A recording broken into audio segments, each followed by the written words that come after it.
You believe old-time winters were all snug, warm fires and woolly blankets. Well, that is not true.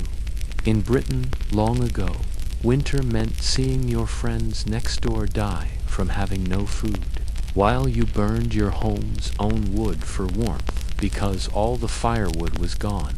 Half the people in your town would not live to see the springtime. The normal person back then was not thinking about what drink to have with their meal. They were deciding if they ought to eat the family pig right now or see their children go hungry next month. Winter was not a sweet time. It was a long 3-month struggle with the world outside. And the world outside, most of the time, was the winter. Hey, a quick word before we get going. If you listen to these stories a lot, please click like or subscribe. It makes me curious where all of you are this late at night here in America, okay? Let's journey back to Britain in the Dark Ages. But before we travel anywhere, pull that cover up over you, because for the place we are visiting, you are going to want to feel very snug. The very first thing that you feel is the cold, not the sort of cold where you dash from your wagon to your front door. I am speaking of a deep, deep cold that you can't get away from, a cold that could end your life. Your eyelids flutter open in the dark before the sun. Somewhere near the year 650, it is so chilly that your own breath forms tiny white puffs inside the room. You are resting on a high-up wooden shelf with a small bit of straw on top that does very little to make the hard wood underneath you feel any softer. A scratchy wool cover is on you, and if you are very fortunate, was covered so well last night, is now only a small mound of softly shining red coals in the middle of the floor. High above it is a small opening in the ceiling where a little of the smoke gets out, but a lot of it just stays hanging in the room, which makes your eyes burn. The sides of your home are made of woven sticks, covered in mud, mixed with straw, animal droppings, and anything else that would make it stick. In the warm months, this helps you stay cool in the wintertime. It is about as good at keeping out cold as a fence is at holding water. You can already make out the sound of the wind blowing outside. It cries like a hurt animal while it blows hard through the small town. There is a space below the door, but your whole body is yelling at you to stay right there under that cover, even though it is not enough, you think. I am staying right here until I really, really must get up. But you really, really do have to, because in Britain, long ago, the winter does not worry about you being comfortable. The winter does not worry if you are worn out or chilly or without food. The winter worries about just one idea, checking to see if you are strong enough to make it to the springtime, so you make your body sit up, hurting a little as the chilly air touches you. Unlike your own nice, warm bed, at this moment, there is no little dial to turn up the heat, no heated blanket to turn on with a switch. There is only you, the chilly air, and the thought that if you do not get that fire burning again soon, things are going to become so much harder. The rest of your family begins to wake up as well. Your wife, your 3 children, who lived past being tiny babies, unlike the 2 that did not, and your old father, whose heavy cough has been getting much worse these last few days. You try to push away the thought of what that heavy cough could mean. Being sick in winter in those old times was not just a small problem. It was very often a reason you would die. Make the fire burn, your wife says softly, pulling the cover tighter and her own body and the littlest child. Her voice sounds sleepy and scratchy from the smoke that is in the house all day long. At 30 years of age, she already appears to be 50, her skin marked with lines from many years of very hard work and not enough good food. You move your legs down from the edge of the sleeping shelf, and your feet land on the hard dirt floor. It is like touching a block of ice. You very quickly put on your shoes, simple pieces of leather wrapped to cover your feet and your ankles, held on with long leather strings. They are better than bare feet, but not a lot better. Now, making the fire burn is not as easy as using a match. Matches have not been made yet. Instead, you get out your fire-making tools, a little bag with a sharp stone, a hard piece of steel, and some special cloth, linen cloth that was burned a little, to make something that catches fire very fast. Next to the fireplace, there is a tiny stack of small wood that was made ready the evening before. Another job you must do every day to stay alive. You get down on your knees by the fire spot, shaking as you begin. You put the special cloth on the red coals, and then you blow on it softly. If you have good luck and the red coals are still warm enough, the cloth will light up. If they are not, you will have to use the sharp stone and the steel to make little sparks that you hope will light the special cloth. It is a special skill that can take a long time to learn, and even when you know how, it can make you feel very, very mad this day. You have good luck.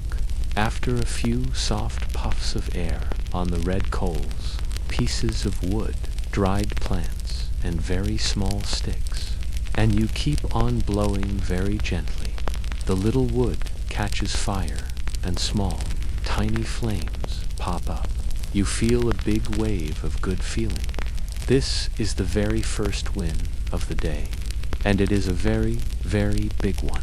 Slowly, you place on bigger little pieces of wood than some small sticks, making the fire get bigger, slowly and carefully. This is not only about making the room warm, it is about staying alive. Without a fire, you are not able to cook your food. You are not able to warm up water.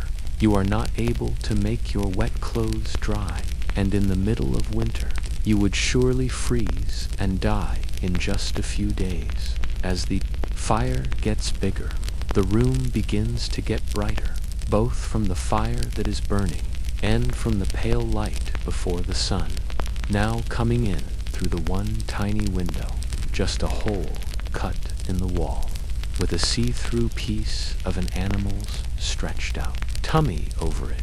It is not made of glass. That is for big churches and the houses of very rich people, but it does let a little bit of light come in. Helping with this since he was just 5 in Britain long ago. Being a child is very short by 6 or 7 years old. Little ones are supposed to help the family stay alive. He picks up a little pot and goes to the door. Be very careful, you say to him. Do not go too far. He nods his head. He knows what to do. He is going to chip away the ice on the big water tub outside and carry in some water for the morning time. It is an easy job to do, but a very unsafe one in the freezing cold. Your skin can freeze very fast, and in this time there is no good way to fix it other than cutting off a part. If you are lucky in Odo, stay alive after the sickness that would probably come after. While he is away, your wife at last gets out of bed, putting a big scarf all around her shoulders. She goes to get the food that is put away, a pot made of clay with what is left of the food from yesterday, a thick, warm stew of whatever plants, seeds, and sometimes meat that you are able to get. She puts it down close to the fire to make it warm. The first meal in Britain long ago is not bacon with eggs. It is what was for dinner yesterday, heated up again. Wasting food is not an idea that people think of when being hungry is always just one bad growing season from happening. Your boy comes back with the water, his skin all red from the cold. It is snowing out there again, he says to you, putting the pot on the floor. His hands are so very cold that they are all white.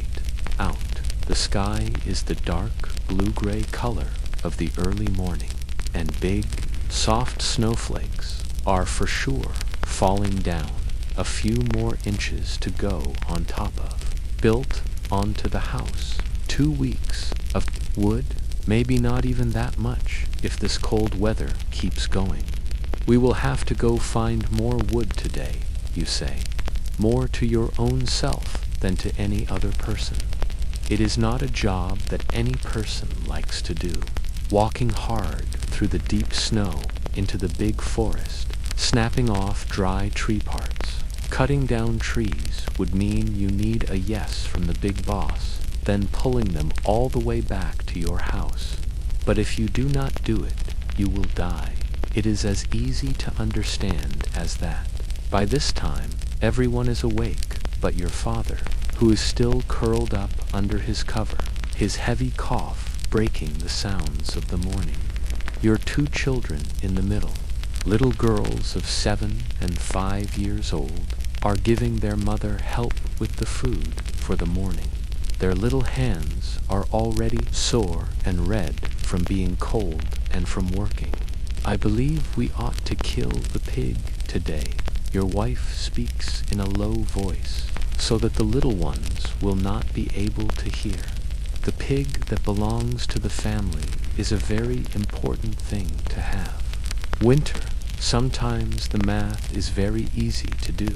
If giving food to the pig through the winter will use up more food than the pig itself will give you, it is the right time to kill it. You nod your head, knowing that she is correct, after we are done eating.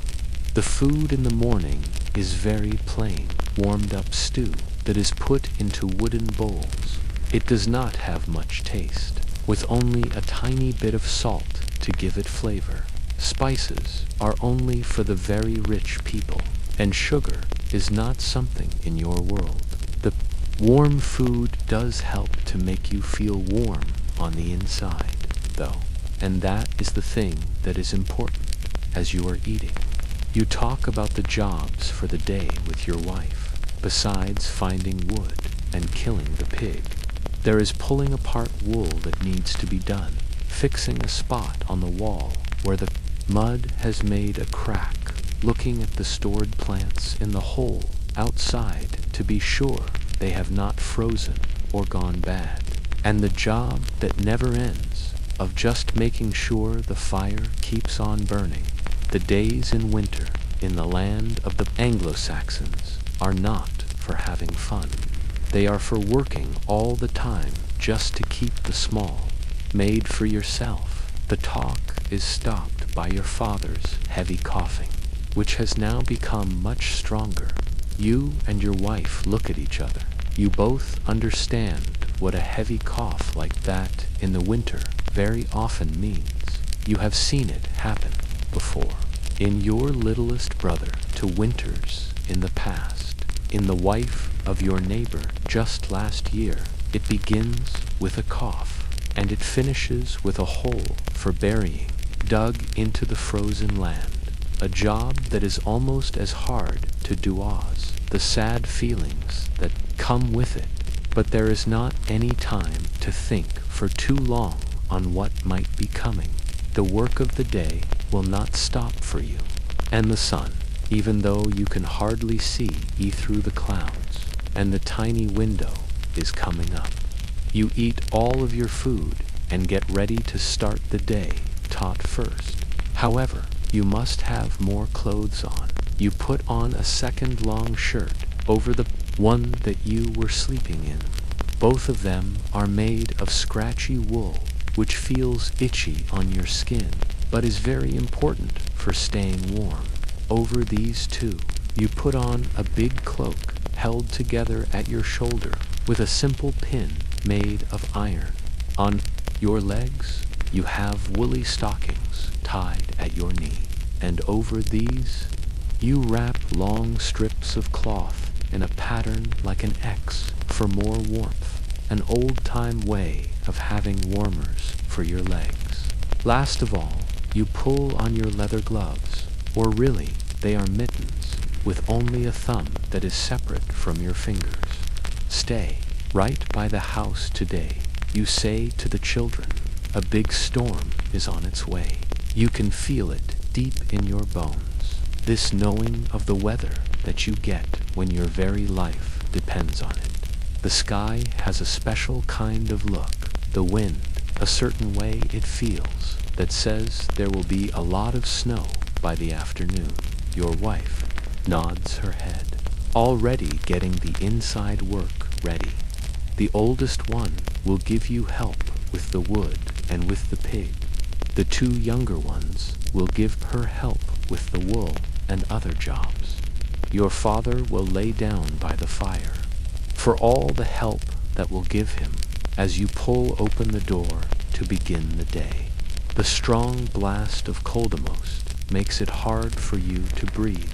It is the sort of cold that makes your chest hurt and your eyes get all watery, the sort that makes ice on beards and makes fingers feel like nothing. Even through gloves, your boy follows you outside, his face already with the brave look thought people in these times learn very early. A face that accepts that hard times are the normal way that things are. The town all around you is very still, except for the sound now and then of coughing coming from houses nearby, and the far-off sound of a rooster crowing. Smoke goes up from the openings in every single roof. The only clue that inside these plain little houses, other families are having the very same fight every day against the winter that you are having. You look at your son, who is already quite tall for how old he is, but skinny from always being just a little bit hungry, which happens to everyone except for the very important people. The wood first, you say to him, and then the pig. He nods his head, and both of you start to walk toward the start of the big forest. With your shoulders bent down against the wind and the snow that is falling, you are only about 1 hour into your day. This is how winter is in Britain long ago. This is how you stay alive. This is what is normal. And as you walk hard through the deep snow, you cannot stop from thinking about how many winters you have already stayed alive through. Not all people do. Every springtime shows what the winter has cost. The new places for burying, the houses with no one in them, the sad-eyed people who are left. You think, as you think, every single year, if this will be the winter that at last takes you, or a person that you love. But thoughts like that do not help with the job that needs to be done, so you make them go away. And you think only about finding wood that is dry enough to make a fire. Because in Britain, long ago, thinking for too long about what could happen is a special treat that you do not have time for. There is only right now, only this day, only the next. Job thought keeps being dead away for a few more hours. Your breath makes white puffs in the very cold air as you and your boy go into the big forest. The snow is already up to your ankles, and it is getting even deeper. Another day of staying alive. In the winter has now started. The snow comes down even more as you go farther into the big forest, covering all the tree parts above you like a soft, white cover. You have never really liked thinking of it that way. Covers are meant to make you feel warm, not to try to make you die. Your boy works right next to you without talking. His red hands are breaking off dead tree parts from the low spots of the trees while you work on the parts that are higher up. Why can't we just chop down a whole tree? He asks you, breaking the silence. Would that not be a lot easier? You move your head from side to side. The last person who chopped down one of the Lord's trees without asking lost his own hand. You raise your own gloved hand, making a chopping move. Not a good idea. He nods his head, showing he understands.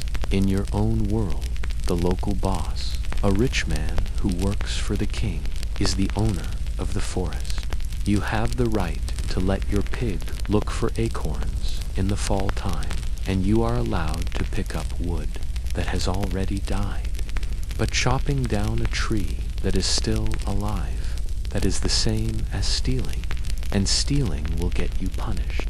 You make a pile of the broken tree parts in the middle of a long piece of rough cloth. When the cloth is all full, you tie the ends together to make a big bag thought you can pull along through the snow. Your boy does the same thing with a smaller cloth. Your breath makes big puffs in front of your face, making little ice bits in your beard. The cold is getting even worse, coming through all your layers of clothes, making your toes feel like nothing. Even with the cloths wrapped around your feet inside your leather shoes. That is plenty for now, you say at last, looking up at the sky. The clouds have become much darker, full of heavy snow. The big storm is coming here faster than I first thought. You lift your big bag up onto your back, hurting from how heavy it is. Your boy has a hard time with his smaller bag, but it is still very heavy for his small body. Together, you start the long walk back to your house, making a messy path through the newly fallen snow. Father, your boy says, after some time has passed, his voice sounding little gains the big, wide winter forest. Will we have enough food to make it through?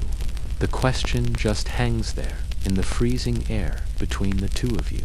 It is the question that every single person asks themselves every single winter. The counting that is always happening in the back of your thoughts. We will be all right, you say with more sureness than you really feel. The pig will give us help. Very bad. You do not say that the boss only does this when the people start dying from being hungry. And even then, he only does it sometimes. You do not say that last winter 3 families in your town went hungry. Beckos, the boss, decided smoke-darkened wood beams. When you come out of the forest, the town comes back into what you can see. A group of small little houses with a few bigger buildings, like the big hall and a small church made of wood, built by the good men who came to visit last summer. Smoke comes up from every single house, shaking in the blowing wind. As you get close to your house, your oldest girl runs out to find you. Grandfather is much worse, she says to you, her face looking very worried. Mother told me to come and find you. You start to walk faster. The warmth is the first thing you feel. Your wife has made the fire much bigger. He is resting very close to the fire, all wrapped up in covers, but he is shaking very, very hard. His cough has a wet kind of sound to it now, with something on it to his forehead. A special flower and tree bark, she says. Seeing that you are wondering, you nod your head, letting the bag of wood fall near the door. Plants are the only kind of medicine that most people are able to get. Sometimes the plants can help. Plants that can heal. Knowing that was given to her from her mother and her grandmother. It has helped people stay alive before. Even your littlest girl when she had a hot feeling to summers in the past. But being sick in the winter is not the same. It is much more deadly, with bodies that are already not strong from the cold and from not having enough good food. A simple little cough can become a reason you will die in just a few days. The pig, your wife says in a low voice. We have to do it right now. While we still have some light, we are going to need the power from the meat. Your father coughs one more time, a very hard sound that seems to be coming from deep inside his chest. Go. He is able to say between his coughs, do not use up the daylight on me. You touch his shoulder, which already feels more bony than it did just last month, and you look at your son. Let's go, you say to your wife. Keep him feeling warm. We will not take long. Outside, the snow is still falling, already covering up the path you made before. You and your son walk to the little Adon room built onto the house, where the family pig is living with 2 goats and a small number of chickens. The animals all move around as you come inside. The smell hits you right away. A strong mix of animal potty, dry grass, and the dirt smell of the animals themselves. But it is much, much warmer in here than it is outside. The warmth from the animals' bodies makes a small area that feels pretty comfortable. The pig, a hairy animal with spots of black and pink skin, makes a noise as you get close. It is not a huge animal like you see today, maybe 120 pounds at the very most, but it stands for a very big amount of food. You have been making it fat since the springtime, with leftover food, found acorns, and anything else that it was able to eat. Look away if you need to, you say to your son. Some children get sad when they see this part. He moves his head from side to side. I will give you help, you nod, liking his decision. Single bit of staying alive. You get the rope that is hanging on the wall, making a fast loop with it. The pig, which is used to people being close, does not fight very muchas. You put the loop around its nose. Then, with moves you have done many times, you pull its head up, showing its neck. Your boy holds its body so it does not move.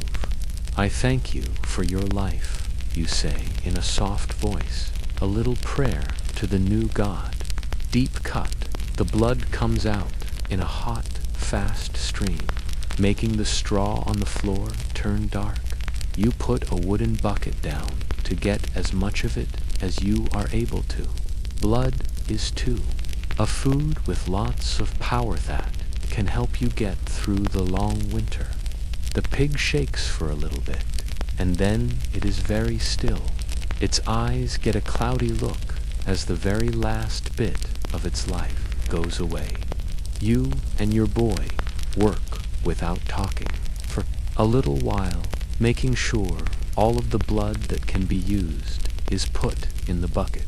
Now for the hard work, you say. Cleaning your knife on a piece of cloth, cutting up a pig is not fast or easy. Hanging it from a wood beam in the little room, your son gives you help as you start the job of taking out the insides and taking off the skin. The guts come out first, taken out very carefully so you do not break them on, make the meat dirty.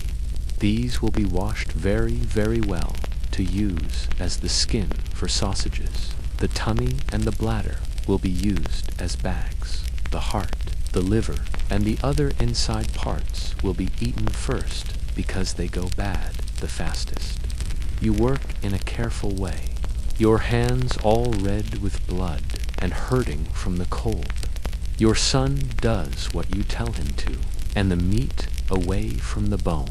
This is not the first pig he has seen killed, but it is the first time he is old enough to be a real help.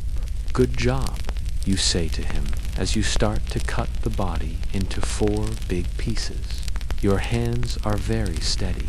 He stands up a little bit taller when you say that, his breath making a cloud in the cold air of the little room. Will we put most of it in the smoke? You nod your head. Smoke what we are able to, put salt on what we are not able to. Salt is very special, brought from places by the sea, where they let the seawater dry up. Your house open and your wife comes out, all wrapped in her big scarf. How is he doing? She does not have to say anything else. You all understand what that means. She looks at how you are doing with the pig. With those words, she goes back into the house. You and your son keep on cutting up the pig, working even faster now as the light of the day starts to go away and the snow comes down even more. The air is getting colder, and your fingers are getting stiff from the cold. Even with all the hard work, by the time you are done cutting the meat into pieces you can carry, your back hurts and your hands feel like they have no feeling. Your son looks very, very tired, his face with spots of blood on it, even though he tried very hard to stay clean. Let's bring this all inside, you say, putting the parts that will go bad the fastest, the inside parts, some of the blood. Rest of it you cover up with a cloth to work on tomorrow when you go into the house. The warmth feels like a wonderful gift. Your wife has been working hard. A big pot is warming up over the fire, full of water and wild plants for making the meat salty. A few smaller pots have fat melting in them, getting salt mixes ready, with their mother telling them what to do. Your father is still resting close to the fire, his breathing slow and hard even as he sleeps. You try not to think about how pale his skin is, or the way his chest has a hard time going up and down. Put all of that right here, your wife tells you, pointing to a clean closet is spread out near the spot where she is working. The liver, the heart. You put down your trays. Then you go to wash your hands in a bucket of water from melted snow. Your son does the same thing, the water turning a pink color with the thinned out blood. How much salt do we still have, you ask. Your wife points to a little pot made of clay, enough for the most important pieces of meat. The rest of it will have to be smoked a lot. She stops, looking at the meat. It is a good pig. It will give us help. The work keeps going as the evening gets closer. The liver and the other inside parts are cut up and put in a pan to cook over the fire. The blood is put together with oats, plants, and a very tiny bit of special salto, make a blood food, which will be pushed into the clean guts tomorrow. Some of the fat is melted down to use for cooking and for keeping food good, while other parts are put away to use for making soap and candles. Nothing at all is wasted. The bones will be used to make a warm drink, then shaped into needles, pins, and other tools. The skin will be cleaned and pulled tight to make paper or leather. Even the stiff hairs will be gathered up to make brushes as it gets completely dark outside. The inside of your home becomes a very busy place. Your oldest girl looks after her grandfather, changing the cloth with plants on his forehead and helping him to drink little sips of water. Your son cleans and sorts the guts for making sausages. Tomorrow, the younger children keep on helping your wife with getting the food ready. The smell of the liver cooking fills up the little room, making your tummy make noises. Even with all that is happening, your father being sick, the hard winter, the always being worried about food, there is a good feeling on days like this one. The pig means you are safe. at least for a little while. Its meat will give you power and fat that your family needs very much to stay alive in the cold months. Should we go and check on the food hole? Your son asks, looking up from what he is doing. You nod your head. The food hole, which is really just a big pit dug in the ground and covered with wood boards, then kept warm with straw, has what is left off the food you gathered in the fall: carrots, turnips, onions, and a few special apples. With how cold it is now, there is a chance that they could freeze and be no good. We will go after we are done eating, you say to him. The meal, when it is all ready, is the very best one you have had in many weeks.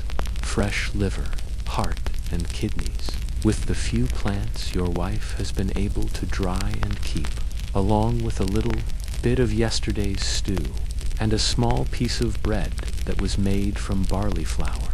It is a wonderful meal for the winter time.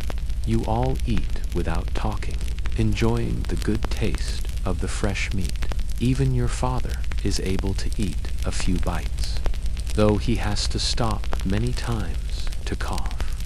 After the meal, you and your son get all bundled up again to go check the food hole outside. The snow has piled up to the middle of your leg, and it is still coming down. The sky is totally dark now, but the snow makes a funny kind of half-light hat, makes it so you are able to see. You wipe the snow off of the wood boards that are covering the food hole, and you lift them up carefully. A rush of cold, dirty-smelling air comes up to meet you. Your son holds a little lamp that is made from melted fat with a plant wick, its weak light showing the food that is stored down below. Some of the turnips are getting frosty, he says, pointing his finger. You go down into the pit, looking at the vegetables. He is right. A few of the turnips on the edge have frozen a little bit. We will bring these back with us, you decide, picking up the ones that are frozen. They will need to be eaten in the next day or two. You check on the rest of the stored food, putting more straw to keep it warm where you need to. The other vegetables look like they are okay, though there are not very many of them left. For the months of winter that are still to come, back in the house, you see your wife talking with a neighbor, a man named Egbert, a man about your age whose wife died having a baby last winter. He stands in a funny way near the door, with a little bag in his hands. I heard that you killed the pig today, he says, as a way of saying hello. I brought some honey that I can trade. My bees made a lot of it before the cold weather came. Your wife looks at you with a question in her eyes. Honey is something very special, a sweet taste that is hard to find, and it helps keep food good. 2. But giving away meat right now means you will have less food later on. A little piece of meat, you decide, for the honey. Egbert nods his head, knowing why you are being careful. That is fair. He puts the little clay pot of honey down on your work table. How is your father doing? He asks, looking over at the old man by the fire. He is still fighting, you say, in a simple way. Egbert nods his head again. He does not say empty words to make you feel better. Everyone knows that being sick in the winter often ends in only one way. The boss has called for a meeting for tomorrow, he says instead, at the middle of the day in the big hall for all the heads of the houses. This is news you did not expect. The boss hardly ever calls for meetings in the winter roomless. There is a problem or something very important. Did he tell you why? Egbert moves his head from side to side. He just sent his helper around to let us know. He stomps his feet, getting snow all over your floor. I am sorry. I should go now before it gets even worse out there. You cut off a little bit of the meat, a small part of the shoulder that you can give away, and you wrap it up in a clean cloth for him. For the honey, you say, giving it to him. After Egbert is gone, your wife raises an eyebrow. A meeting in this kind of weather, it has to be very important, you say, even though you are not sure what could be so very urgent in the middle of winter. When most of the work besides staying alive has stopped, you go to give her help with the work of keeping the meat good. The children have been told to go to bed, all snuggled together on the sleeping shelf for warmth. Only your father is still awake, his breathing much harder than it was before. As you work next to your wife, cutting the meat into long pieces for smoking, you feel your thoughts go to the meeting with the boss tomorrow. The last meeting in the winter was 3 years ago, when bad men from the north had been seen close by. The one before that one was to tell about a new pimento bee gathered in the springtime. What do you suppose he is wanting? Your wife asks, knowing what you are thinking. You shrug your shoulders. More work or more payments? It is almost always one or the other. She sighs, her hands still moving in their steady cutting.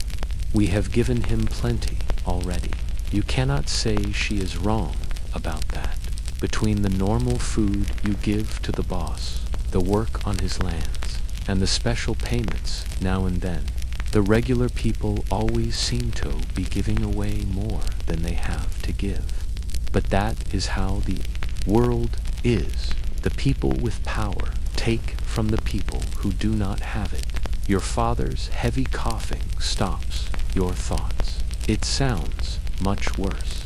A wet, shaky sound that makes both you and your wife's stop what you are doing. I will go and check on him, she says, wiping her hands on a cloth. You keep on cutting the meat, trying not to hear your father's hard breathing or your wife's soft, kind words. There is nothing you can do but make him feel comfortable and wish for the best medicine, as you know it, is only plants, prayers, and good luck. When your wife comes back to the table, the look on her face tells you everything. It will not be very much longer, she says in a low voice. His lungs are filling up. You nod your head, feeling an empty spot open up inside of you. It is not something you did not expect. Your father is an old man for the times you live in, almost 50, but losing him will still hurt very much. And besides the sad feelings, there is the real life part. One less person with hands to help with the work. One less person giving what they know and can do to the family. Should I go and wake up the children? You ask, she thinks about it. Then she moves her head from side to side. Let them stay asleep. They can say their goodbyes in the morning. If ... She does not finish the sentence. You work very late into the night, keeping as much of the pig as you are able to. Some pieces of meat are put down into salty water. Others are rubbed with salt and plants. The bigger pieces of meat are hung up on the wood beams, all ready to be taken to the smoking house tomorrow. The guts are washed very, very well, ready to be filled with the blood food mix that is sitting covered up close to the fire. Your wife checks on your father every so often.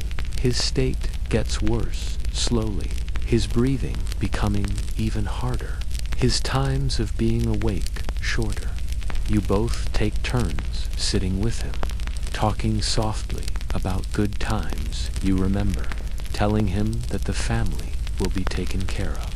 It is very late, past the middle of the night, when you at last finish the most important keeping work. Your wife has fallen asleep right next to your father. her hand still holding on to his. You should wake her up, tell her to come to bed the right way, but you do not want to bother her. Instead, you cover the fire very well for the night, making sure it will keep burning until the morning without needing any more wood. Then you check to be sure the door is locked up tight against the wind end. Any animals that might be hungry enough to try to get into a person's house. Last of all, you get up onto the sleeping shelf where your children are all snuggled together, their little bodies making a warm spot under the covers they all share. You get in beside them, trying very hard not to wake them up as you are resting there, listening to the wind crying outside and the hard breathing of your father from across the room. You find that you are doing the counting in your head again. How much food do we have left? How long until the springtime? Will the boss want a part of your newly killed pig as a payment? Will your father's sickness go to the children? It is the same worry that bothers every father and mother, every person who provides, in every single home, all through the town on this winter night. The always there fear that even with all your hard work, all your careful getting ready, it still might not be enough to get by. But for right now, at least your family has food. The fire is still burning. The storm is yelling outside. But you are, for this short time, safe from its anger. And sometimes, in Britain, long ago, that is the very best thing you can wish for. To stay alive for one more day, to keep being dead. Away for just a little bit longer. Tomorrow will have its own hard things. The meeting with the boss, more keeping work, taking care of your father, if he makes it through the night. But that is for tomorrow. For right now, you shut your eyes, letting the tiredness of the day pull you down toward sleep.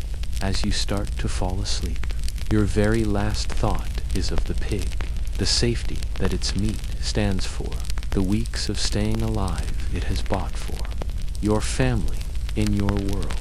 That is a thing that is very much like being rich, very much like being at peace. Morning comes much too quickly, as it always does in the winter. One second you are dreaming, the next your son is shaking you on the shoulder. Softly, "Father," he says in a low voice. Grandfather is now gone. You are wide awake right away, the familiar, heavy feeling of sadness settling down on your chest. Before you can even really understand the words, you get down carefully from the sleeping shelf, trying not to wake up the younger children. The room is very cold. The fire has burned down very low in the night. Your wife is kneeling right next to your father's body. She has already shut his eyes and put his hands together over his chest. His face now looks very calm, the hurt of his last days. All gone, just a little before the sun came up, she says in a soft voice as you kneel down beside her. He did not hurt at the very end. You nod your head, not able to talk for a little while. Your father showed you how to do everything, how to find food, how to grow things, how to stay alive. Now he is no longer here. Another person taken by the winter's mean grip. We will have to get him ready today, your wife says, thinking of what must be done, even when sad, before the meeting. Dying does not wait for any person in the winter. Bodies have to be taken care of very fast before they start to go bad, and the frozen ground makes putting them in the earth very hard. It is a sad job to do, but it is one that must be done. I will go and get some water, your son says.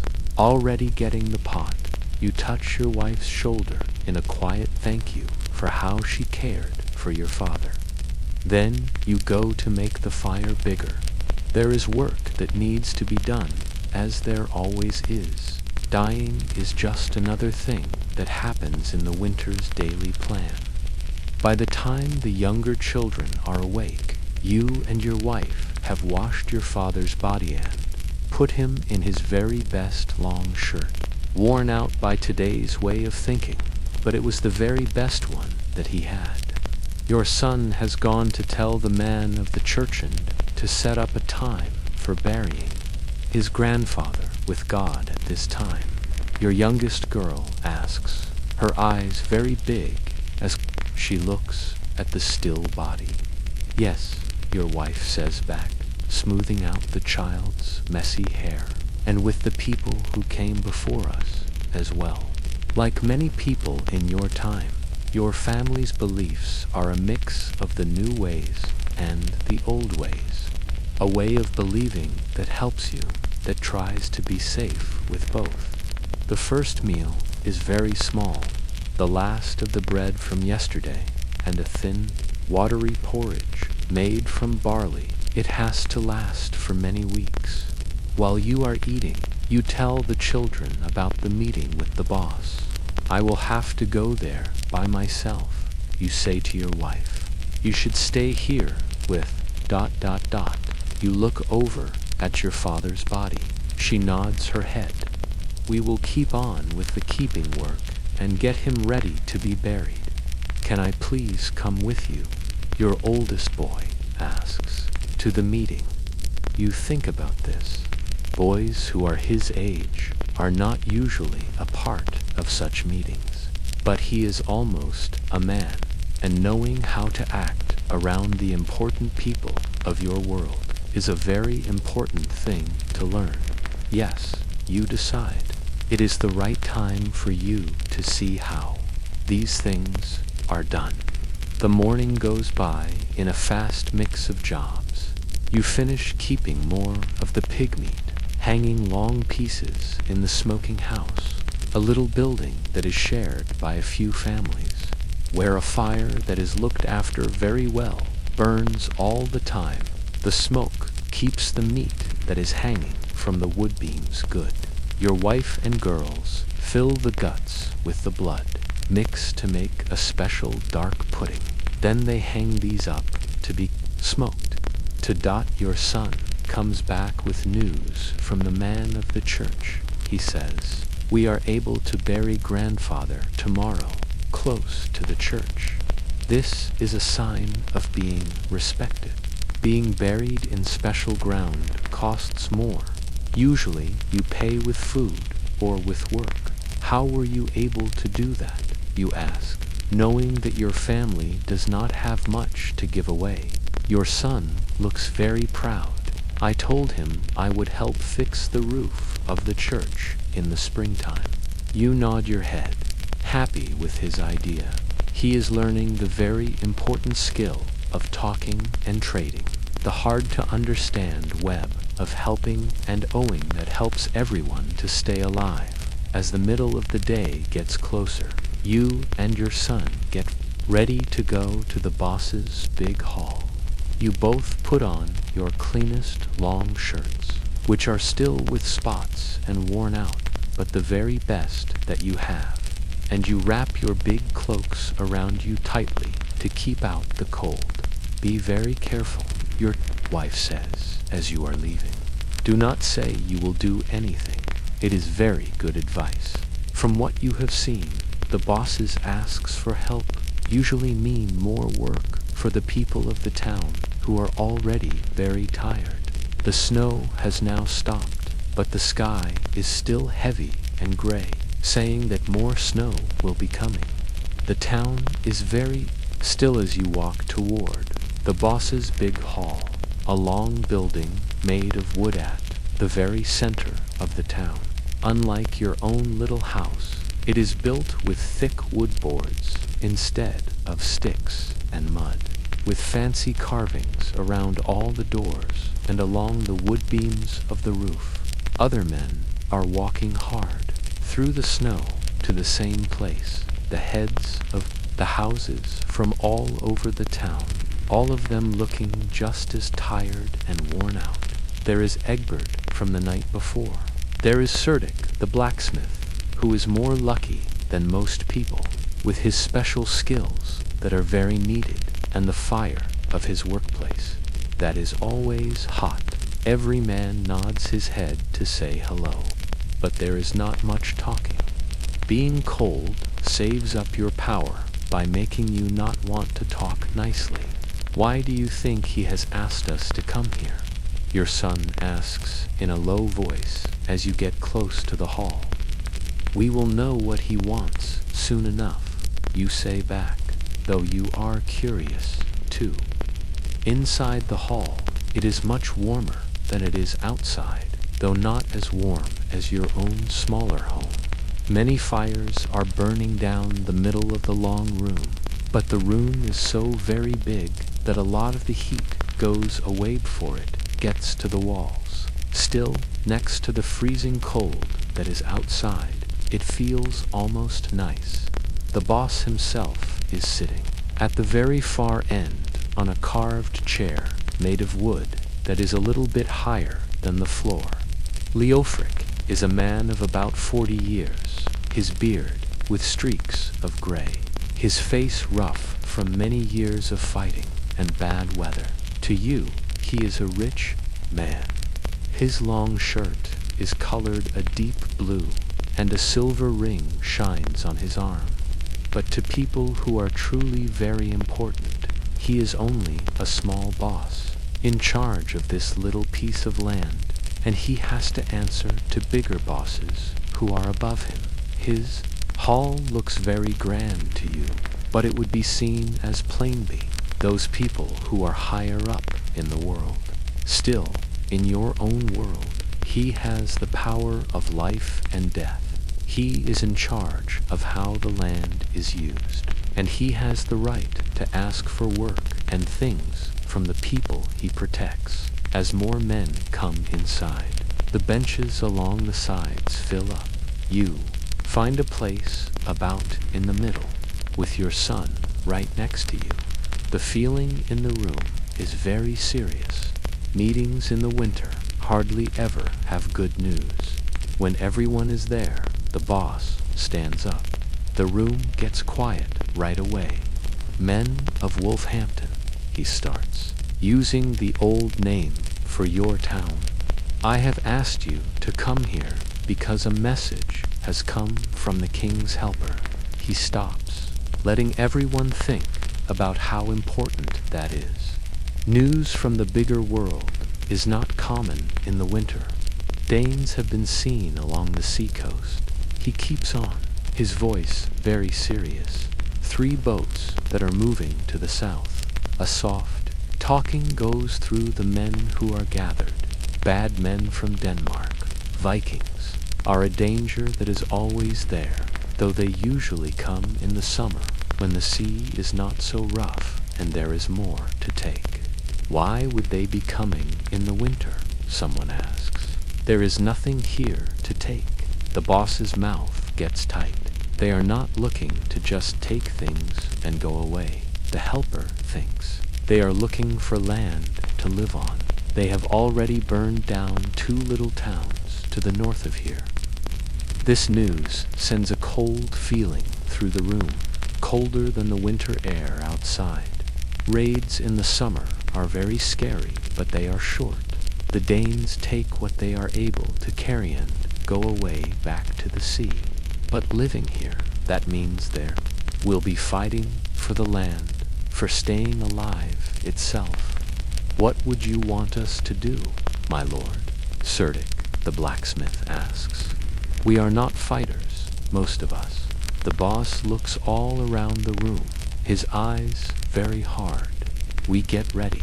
The king's army might not come this far to the west. They will keep the bigger towns safe first. We might have to keep ourselves safe. The Fyrd is the king's big army, made up mostly of men who are free, who are asked to help in times of fighting. But in the middle of winter, with snow that blocks the roads and freezes men where they stand, help could be weeks away, if it ever comes at all. Starting tomorrow, the boss keeps on. All the men who are able will use a part of each daito, make our safe places stronger. We will dig big holes where the snow lets us, make sticks sharp, fix the old wall that is around the middle of the town. A groaning sound goes through the men who are gathered. It is not that they do not want to. No one wants to be unsafe from the Danish axes, but the thought of more work when everyone is already having a hard time just staying alive in the winter is a very hard one, my lord. Old Wulfric speaks up, his voice shaking. Many of us can hardly find enough wood to keep our families from freezing. How can we... Would you rather stay warm while the Danes burn down your house all around you? The boss stops him in a sharp way. They will not wait until the springtime, and we cannot either. No one says anything else. The danger is very real, and even though it is very hard, keeping safe has to be the most important thing. Each family will send one man every single day. Starting tomorrow, the boss orders. We will work in turns. Serdic, he looks at the blacksmith. You will fix the weapons that we have, and make more as you are able to get the metal. The blacksmith nods his head with a serious look. Metal is hard to find, but he will do what he is able to. The rest of you, look at everything you have that could be used as a weapon. Spears for hunting, axes for cutting wood, knives, those people with bows. Check your strings and your arrows. You look over at your son, seeing both fear and a happy feeling in his young face. Like most boys who are his age, he has heard brave stories of fighting against the Danes. The real thing, you know, would be much less wonderful. One more thing, the boss adds. Save your food that is stored even more carefully. If we have to keep the town safe, we will need to be strong. And if the worst thing happens, and we have to run away. He does not finish the thought. No one wants to think about leaving their homes and their fields, becoming people with no home in the middle of winter. Any questions? The boss asks, though the way he says it shows he is not very interested in hearing any. One man near the front raises up his hand with a little doubt. My lord, my wife just had a baby 3 days ago. She needs me... Find another person in your house to go for you. The boss stops him. Or do your work at night while she is sleeping. Every single person helps. His eyes look all around the room. Anyone else? The quiet is the answer he needs. Go then, start to get ready. I will look for the first workers to be here at sunrise tomorrow. As you go out of the hall with the other men, the feeling is very sad. The danger of the Danish bad men was always there in the summer, but the winter was supposed to be a time to rest from that one danger, if not from the others.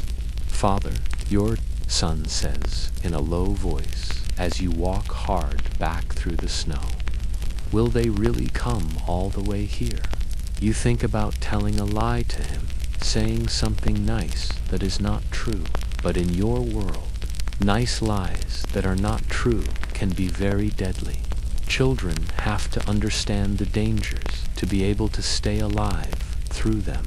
I do not know. You answer in an honest way, but we have to be all ready if they do. When you get back home, the smell of food cooking says hello to you. Your wife has cooked a little bit of the fresh pig liver, saved carefully to make it last for a longer time. She looks up as you come in, reading the look on your face. It is bad news, she asks, already knowing what the answer is. You tell her about the Danish boats while your son goes to check on his sisters, who are still working on keeping the meat good. Your wife's face gets a little pale when she hears the news, but she stays very calm. Like all the women of your time, she is used to hard times and to danger. What does this mean for us right now? I will have to give help with the safe places starting tomorrow, you tell her, and we should hide away some of our food that is stored just in case. She nods her head, understanding the worry that was not said out loud. If the bad men come, food that can be seen will be the very first things they take. Some of it has to be hidden to give your family a chance if the worst thing happens. Your father, you ask, seeing that his body has been moved. The man of the church came while you were away. They have taken him to the church. The ground is too frozen to dig today, but they will be able to do it tomorrow. She stops for a moment. I gave them some of the fat from the pig for their help. It is a big gift to give, but it is one that has to be given. In your town, everyone talks about such trades all the time. Things for help. Help for help in the future. The hard-to-understand web of owing helps everyone to stay alive. You sit down at the table, feeling very tired all of a sudden, even though the day is only half over. The news from the hall feels very heavy, made worse by your father's death and the always there fight against the winter itself. Your wife puts a little wooden bowl in front of you with a bit of legume, onions that were cooked in the fat from the pig dot. It is a very small amount by today's way of thinking, but in your world, it is a wonderful meal with lots of power and good things that your body needs very much. Eat, she says, in a simple way. We will need to have our strength.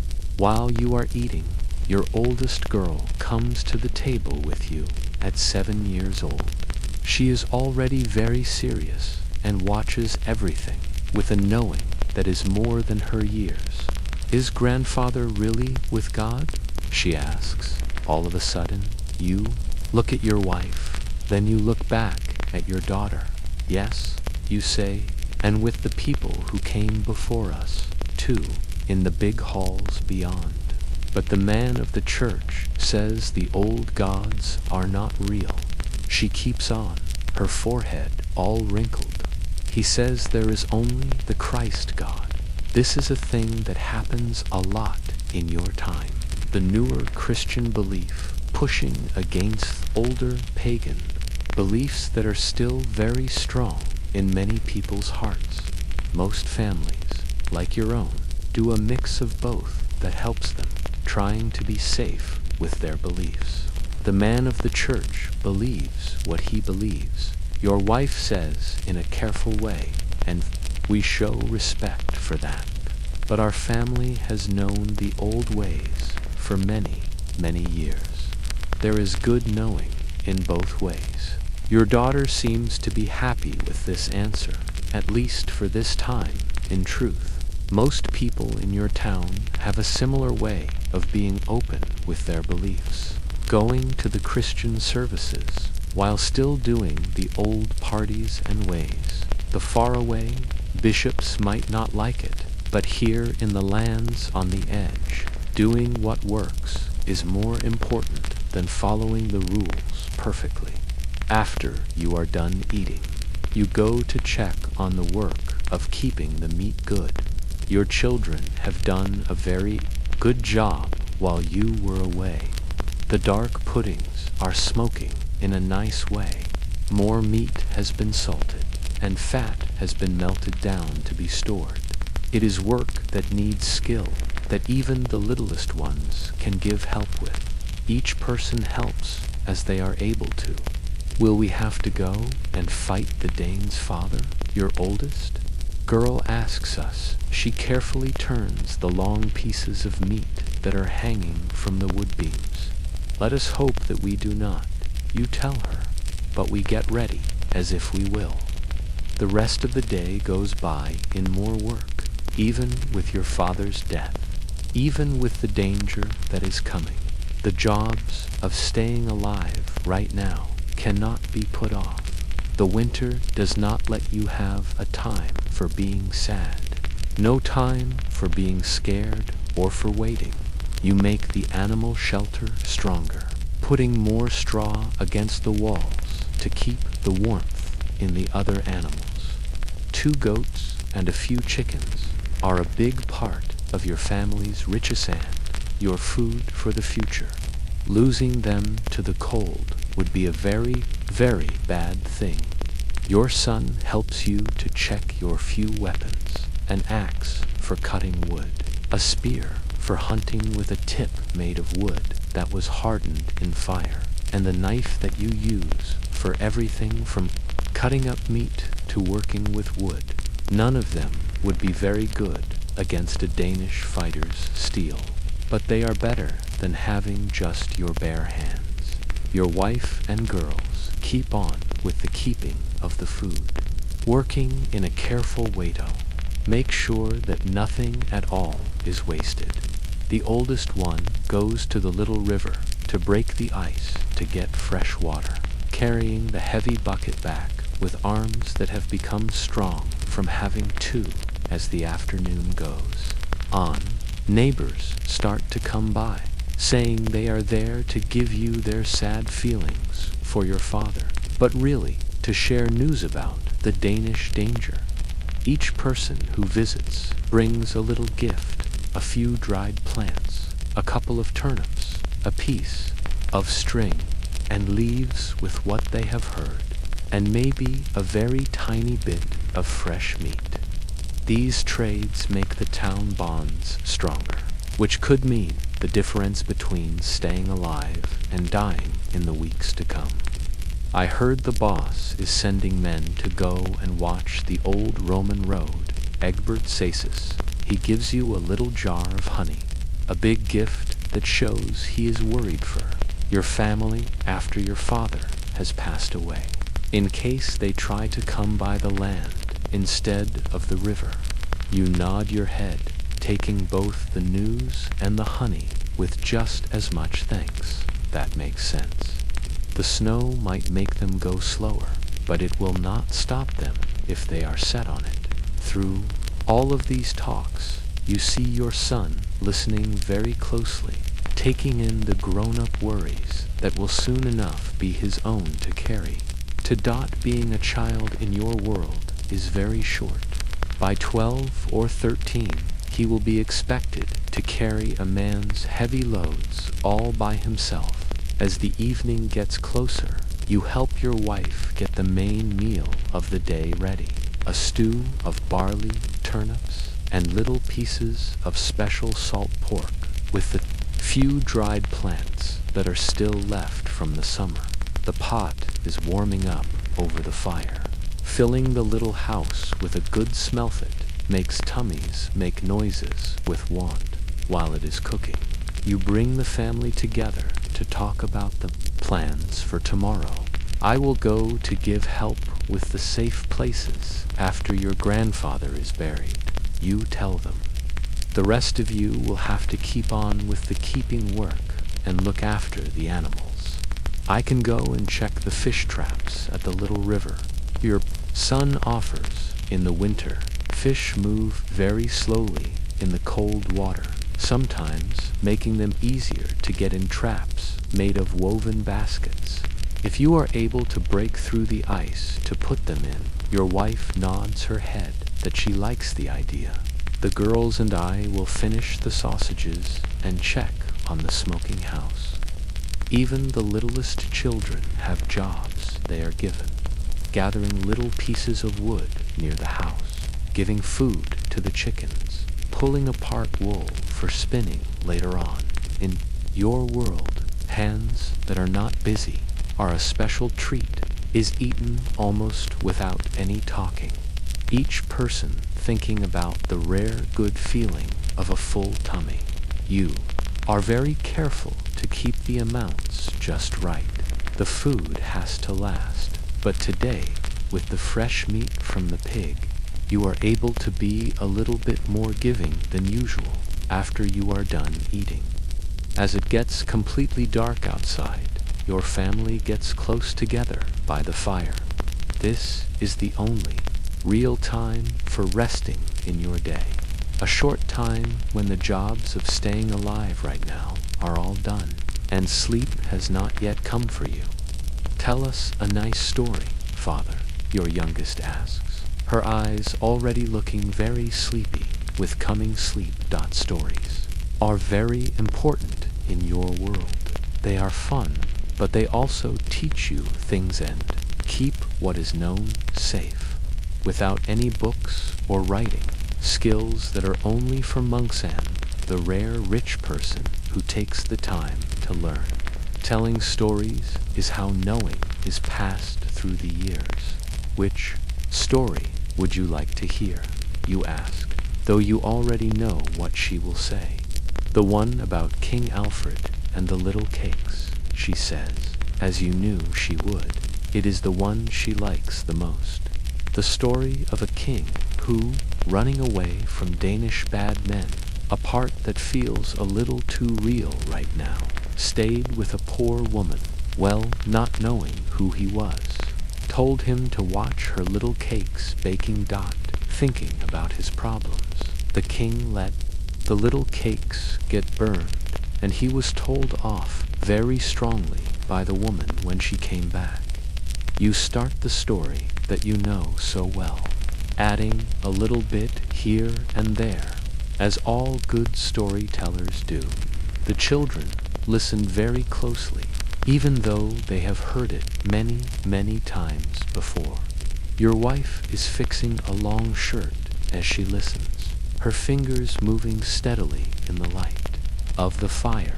The story, with its lesson about how even kings have to pay attention to little jobs, is very meaningful in your world, where not being careful about anything can have deadly results. It also gives you hope.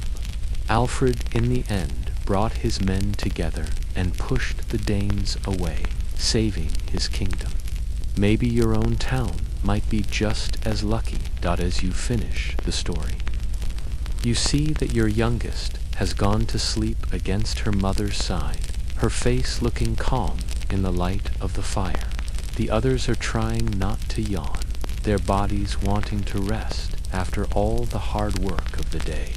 It is time to go to sleep, your wife says, picking up the sleeping child in her arms. Tomorrow we'll be here very early. The family moves to the sleeping shelf, getting in place as they do every single night. Children in the very middle for warmth. Parents on the outside to be both protectors and the first ones to fight against the cold. Extra covers and furs are pulled up, bodies pressed close together, and breathing starts to get slower before covering the fire for the night. You take a little bit of time to look all around the little house, at the meat that is hanging from the wood beams, the kept food in the pots made of clay, the few special tools and things that you have gathered over a whole life. It is very plain by any way of thinking, but it stands for being safe. The thin line between staying alive and something very bad happening. Tomorrow brings your father's burying, work on the town's safe places, and the always there fight every day against the winter itself. And somewhere far away, Danish boats might be getting closer, carrying men with steel and a hunger for land. But for right now, in this one moment, your family has food and is warm. The fire is still burning. And sometimes, in Britain long ago, that is a win that is big enough for one day. You cover the fire very well, saving the red coals for the morning. Then you join your family on the sleeping shelf. As you get settled in, your son moves a little bit to give you room. Father, he says in a low voice, do you think we will stay alive if the Danes come in the dark? You think about what you will say very carefully. We have stayed alive through everything else, you say to him at last. The winter, being hungry, being sick. We will stay alive through this, too. If God and the old ones want us to. Whether you believe these words all the way or not does not matter. In Britain, long ago, hope itself is a tool for staying alive, as important as fire and as food. You have learned to grow it very carefully, like a special plant that must not die. Your son seems to be happy with this answer. His breathing soon gets deeper and becomes sleep, joining the soft moving of the rest of the family. You stay awake for a little while longer, listening to the wind outside, making plans for the jobs of tomorrow, counting the food that is stored, and the plans for keeping safe in the end. Being tired takes you to pulling you down into the dark. Wherefore, a few hours at least, the always there fight for staying alive can be forgotten. Tomorrow will have its hard things, but tomorrow is not here yet. The sunrise brings a sky that is clear, which is not common. The sun coming up paints the snow-covered town in colors of pink and of gold. The prettiness is very strong against the hard way that you live. A little bit of color in a world that is mostly gray and white during the winter. Your family gets up without talking. The normal talking of the morning is quiet echoes of the first job of the day. Your father's burying, dying in the winter happens enough that there is a set way to do things. The holes for burying are dug as deep as they can be in the frozen ground, which is not very deep at all. Bodies are put in the earth very fast, with not much ceremony. The sad feelings happen in moments that are stolen between the work of staying alive that keeps on going. Will we need to bring along anything? Your oldest girl asks, as she helps get the morning meal ready. Thin, watery porridge, again, with a little piece of bread for each person. Only ourselves, your wife answers. The man of the church will take care of the other things. The first meal is eaten very fast. You all put on your cleanest clothes, which are still with patches and worn out, but the very best that you have. Your family walks all together through the town toward the little church made of wood, its cross standing out very sharply against the sky of the morning.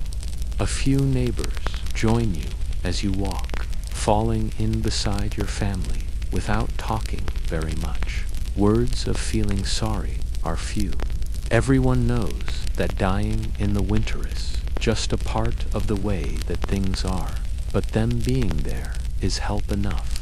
A reminder that in this hard world, being a community is very important for staying alive. The man of the church, Father a thin man with hands that are rough from work, which does not match his job of learning, is waiting at the churchyard behind him. You can see your father's body, now wrapped up in a simple cloth, resting next to a shallow hole in the ground. The hole for burying is not very deep, the man of the church says, feeling sorry. The ground is fighting against us. You nod your head, understanding it is not that there is no respect, but that it is what can be done. In frozen earth, every inch of depth needs work that makes you very tired. With picks and bars made of iron to break the dirt, the service is very short.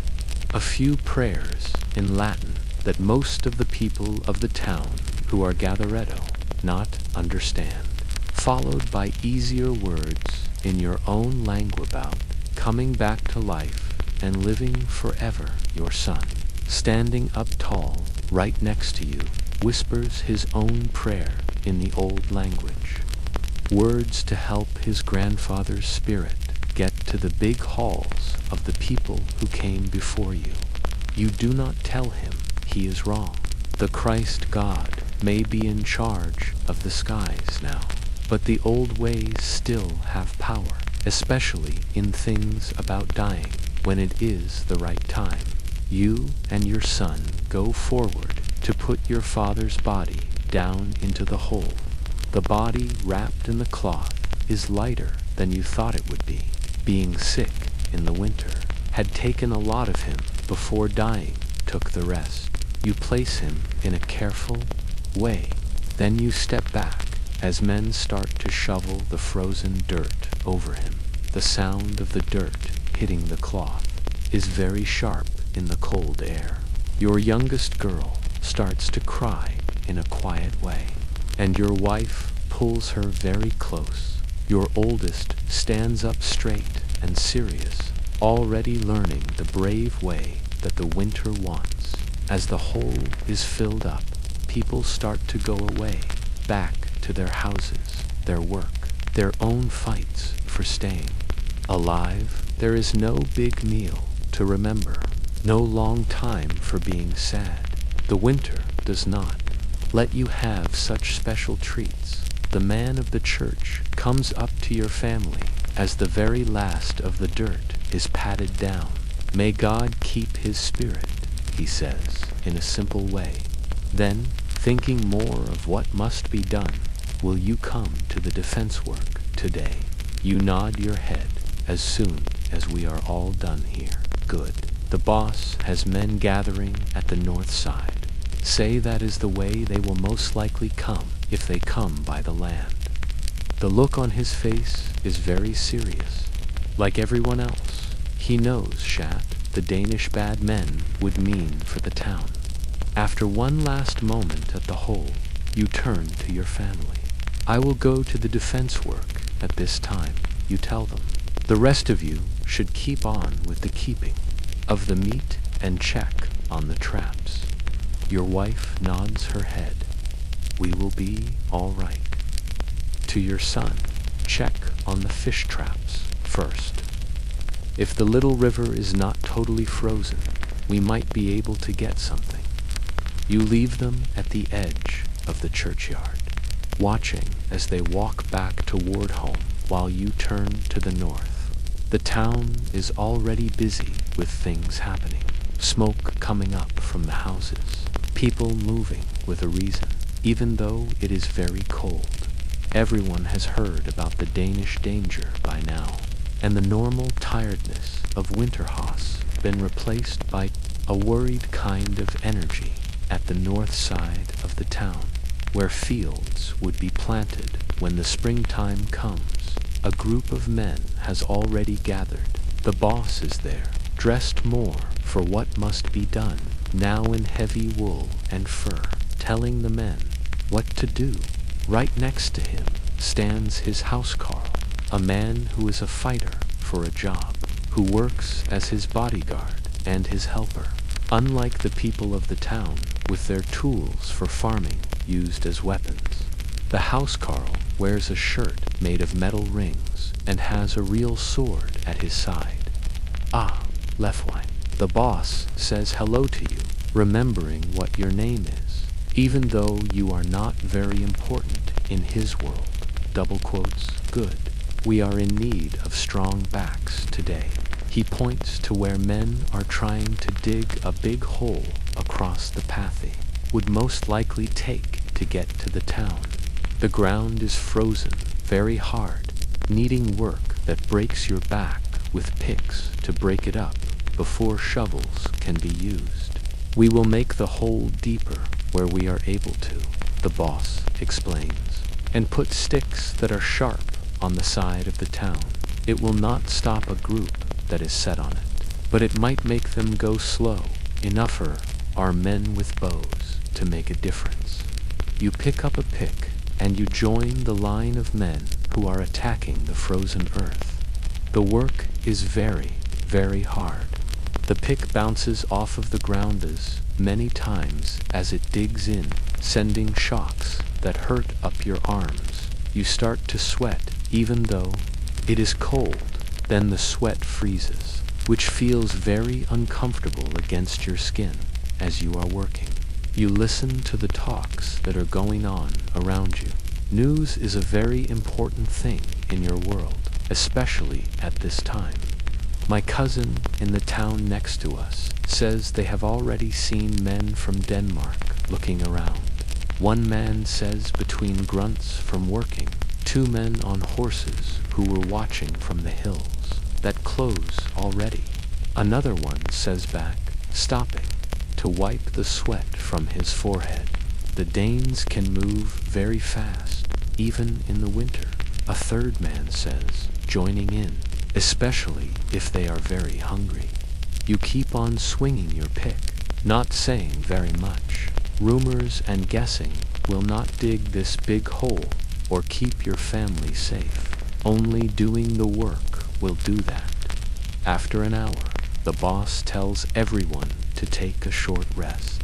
Men lean on their tools, breathing very hard, with clouds of steam forming with every breath out.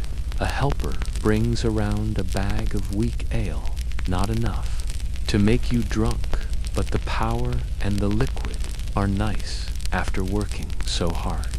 When it gets to you, you take a careful little drink, then you pass it to the next person. The boss uses this time to talk to the men who are gathered. We have heard from a helper. He says to everyone, the king has told the Fyrd to get together, but they will work on keeping the bigger towns safe first. Help might come, but we should get ready as if it will not. This is not news, that is a surprise, but it makes you feel sad nonetheless. The king's army might, in the end, push the Danes back, but single towns like your own could be destroyed in the time it takes. What chance do we have, my lord? Someone asks in a direct way. If they come with many men, the boss's face gets very hard. We have walls, we have holes, and we have men who are set. We have homes and families that we must protect. Sometimes that is enough.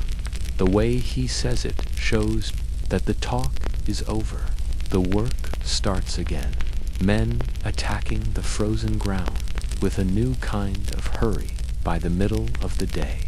You have helped to dig a pretty good part of the hole. Not very deep, but it is better than having nothing. Your arms hurt and your back yells with pain, but there is a serious good feeling in seeing that you are getting somewhere. When the sun gets to its highest point, a pale circle you can hardly see through the thin clouds, the boss puts the workers into turns. Half will keep on with the hole, while others start to make sticks sharp and make the simple wall of poststat is around the middle of the town stronger. You are told to make stakes, which is a little bit easier on your body that is already very tired. Using a little axe for your hand, you shape one end of branches and little logs into points, making simple but good spikes that will be put into the hole, pointing out as you are working. Your thoughts go to your family. Is your son having any luck with the fish traps? Are the younger children staying warm enough? Is your wife doing all the many jobs that would normally be shared between the two of you? Staying alive in the winter is hard enough, without the extra work of getting ready for defense and being sad. Around the middle of the afternoon, you see a person you know coming closer. Your son, carrying something that is wrapped up in a cloth. Your heart feels happy when you see him. Then it gets tight with worry. He should not be here unless there is something that is wrong. He gets to you a little out of breath from rushing through the snow. Father, he says hello to you. Then he nods his head with respect to the boss who is nearby. Mother has sent some food.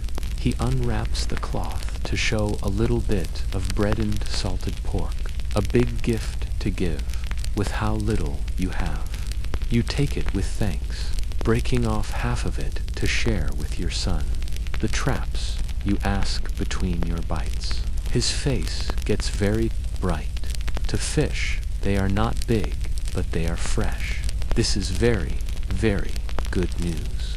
Fresh power in the winter is a very special thing to have, especially with your food that is stored already being stretched very thin. You feel a big wave of pride in your son's growing ability to do things. And at home, is everyone doing well? He nods his head. The smoking is almost all done. Mother says the meat should last well into the springtime if we are very careful. He stops for a moment. Then he adds in a lower voice, there is a man in the town who is asking questions. A stranger. Your chewing gets slower. What sort of man? What questions? He came here on a horse, wearing a big cloak with fur on the edge. In your world, clothes that are so fine show that you are rich or important. He asked about our safe places, how many men we have who can fight. He said that he was from the king. You. Look at the man who is working right next to you, who has heard what was said without saying a word. He puts down his axe and goes toward the boss, telling him the news. The boss comes over very quickly, his housecarl at his side. A stranger, who is asking about our strength. He asks, your son, in a direct way. When? What did he look like? Your son tells about the man again. Middle-aged, dressed very well, speaking your language, but with a way of talking that you do not know. He rode toward the east path when he went away. He adds, about an hour ago. The boss's face gets very dark. No helper from the king would ask such things without coming to me first. He turns to his housecarl. Take 2 men and go after him. Do not start a fight. Just see where he is going. The warrior nods his head and walks away, picking men as he goes. The boss looks back at your son. You did a good thing to bring this news. Then, to you, he has good feelings about things. He will make a fine housecarl one day. It is very high praise, though the thought of your son becoming a fighter for a Jobus, not something you really like. Such men live lives of fighting, often short ones, but you nod your head to accept the nice words nonetheless. Go home at this time, you tell your son. Tell your mother what has been happening. Keep everyone close to the house until I come back. He nods his head with a serious look, understanding the danger that could be there with a fast goodbye. He goes back through the snow toward home. The news of a stranger who seems odating to the fears that the Danish bad men might be closer than was thought. The hole gets a little bit deeper. Heard it. As the afternoon goes on, the air gets even colder. Your clothes, damp with sweat, start to freeze, making it uncomfortable to move. Your hands, even with woolly mittens, get to have no feeling from the cold, but you keep on, as does everyone. The other choice, being not ready if the bad men come, is something you cannot even think about. We will stop for today, the boss says at last, as the light of the day starts to go away. Same time tomorrow. Bring any weapons you have to be checked by Cerdic. Men gather up their tools, their moves slow, with being very tired before you can. Go. The boss comes up to you directly. Your son, he says, without any preamble. How old is he? 9 summers, you answer, wondering why he is interested. He nods his head with thought. Sharp eyes, good, if we need to send messages between the safe points. Your first thought is to say no, to keep your son as far away from danger as you are able to. But in your world, Everyone helps as they are able to in times of trouble, and running messages would keep him away from the real fighting. If he is needed, you agree, not really wanting to? The boss nods his head again. Happy. Go home. Get some rest. We keep on tomorrow. The walk back to your house seems longer than it usually does, your body protesting every single step after the hard work of the day. The town is quieter than it normally is, getting ready for a danger that may or may not come when you get to your door. Warmth and the smells of cooking say hello to you. Your family looks up from their jobs. You can see they are relieved. They have been worried, though no one would say. Is there any news? Your wife asks, as she helps you take off your frozen outer clothes. You tell her about the strange stranger and the housecarl who was sent to go after him. It could be nothing, you add, though you do not really think so. It could be a lookout, she nods, taking this in with the practical, brave wife, a woman who has been through many hard times. We have almost finished the keeping of the meat, she says, changing the subject to things that are happening right now. And the fish made a very good soup. Your oldest girl brings you a bowl of that soup, thin but with power, with little bits of special fish and what looks like a few turnips floating in it. The warm liquid feels like heaven to your cold.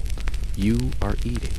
Your son tells you more about his day, how he had to break thick ice at the little river to check on the traps, how one of them had been bothered by an otter that left tracks in the snow, how he put them back in slightly different places that might get better results tomorrow. Your younger children join in with what they have to say. Little wood gathered, chickens given food, wool pulled apart for spinning later on, even with the shadow of danger. The daily work of staying alive keeps on going. After you are done eating, you check on the progress of keeping the meat. Most of the pig has now been worked on, smoked, salted, or made into sausages and puddings. It stands for weeks of meals that will be saved carefully. The thought of bad men taking it. Should we go and hide some of it? Your wife asks in a low voice, knowing what you are thinking. Bury it in the snow, far away from the house. It is a very good idea. Tomorrow, you decide. We will dig a hiding spot in the woods.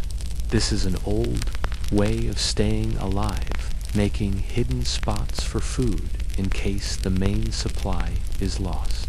Your father taught you how to do it, just as his father taught him. In times that are not sure, such old knowing becomes more special than ever. Your family gets into the evening activities, fixing clothes, shaping a new handle for a tool that is broken, twisting plant parts into string for 100 good uses. Your wife starts to spin wool, using a simple spindle that she drops. The motion that repeats is almost like a dream. In the light of the fire, your youngest child comes up to you with a little doubt. Father, will the bad men come and burn down our house? The question hangs there in the room, saying the fear that everyone feels but has not talked about directly. Protection. We are getting ready to keep them away. You answer in a careful way. The boss and all the men of the town are working to protect our homes. But what if they do come? A plan. Do you remember the hiding spot in the woods we showed you last summer? The old badger hole under the tree that fell down. The child nods her head with a serious look. That is where we will go if we have to. Your wife keeps on. This just in case plan has been there for many years. A way to deal with the always there chance of bad men, fire, or other bad things. Even the littlest children know where it isn't, are taught how to get there from any place in the town. The talk then changes to things that are not so serious. Your son telling a story he heard from another boy about a fox that stole chickens from the boss's own coop. Your daughters talking about patterns they might make when the springtime brings a chance for coloring new wool. The evening goes by in this way.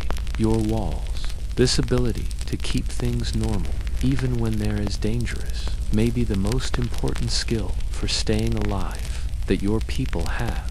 As the night gets deeper, getting ready for sleep begins. The fire is covered very well. Special things are put away, and the family gets in place on the sleeping shelf as always. But tonight, them is Lee, and the door is not only locked, but it is blocked with a heavy piece of wood. Sleep comes, but not very well. Your mind is going through worries and plans, the strange stranger, the safe places that are not enough, your family's safety, the many, many jobs that are still needed for just staying alive, all fighting for your attention in the dark. Sometime, in the very deepest part of the night, you are woken up by a sound, a far-off horn blowing that is quickly stopped. You sit up right away, listening very closely. Beside you, your wife is also awake, her body very tense. What was that sound?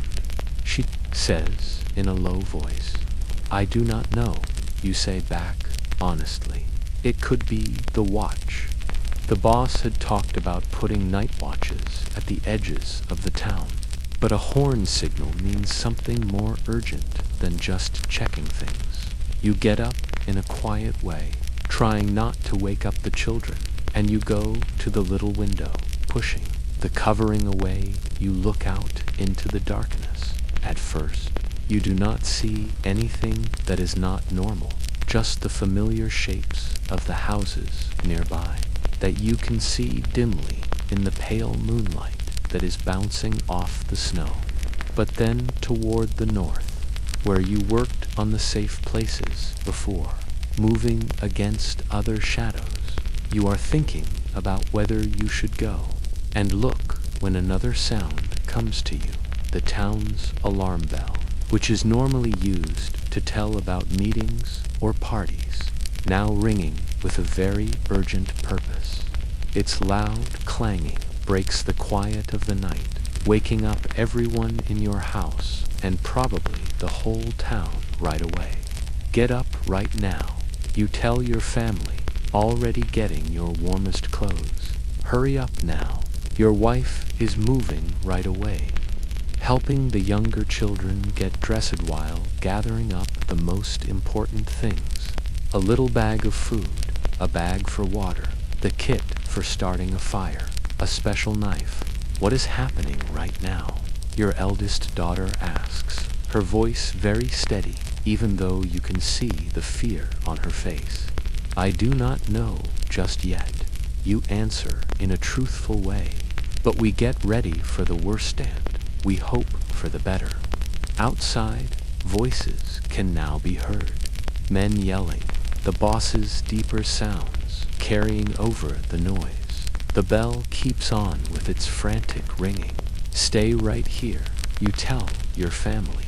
Block the door after I leave. I will come back when I know more.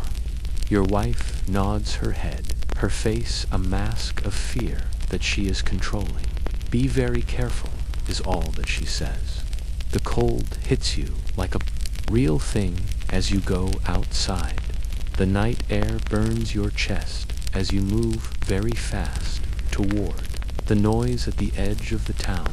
Other men are coming out of their houses along the way, some hardly dressed for the cold, all of them carrying whatever weapons they have. At the northern edge, where you worked before, a group of people has gathered. Torches light up the scene in flickering orange light, making long shadows across the snow. The boss stands with his housecarl, both of them fully armed now, talking to the gathered people of the town.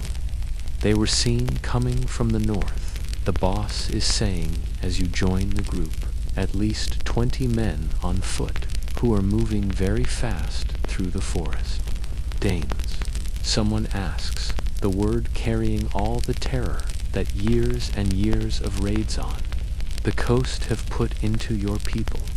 Who else would travel with arms at night in the winter?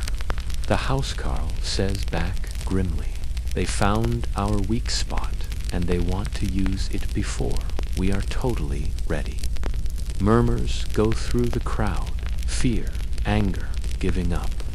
20 armed bad men against a town of farmer sandmen who make things is not a fair fight, even with the partial, safe places you have been able to build.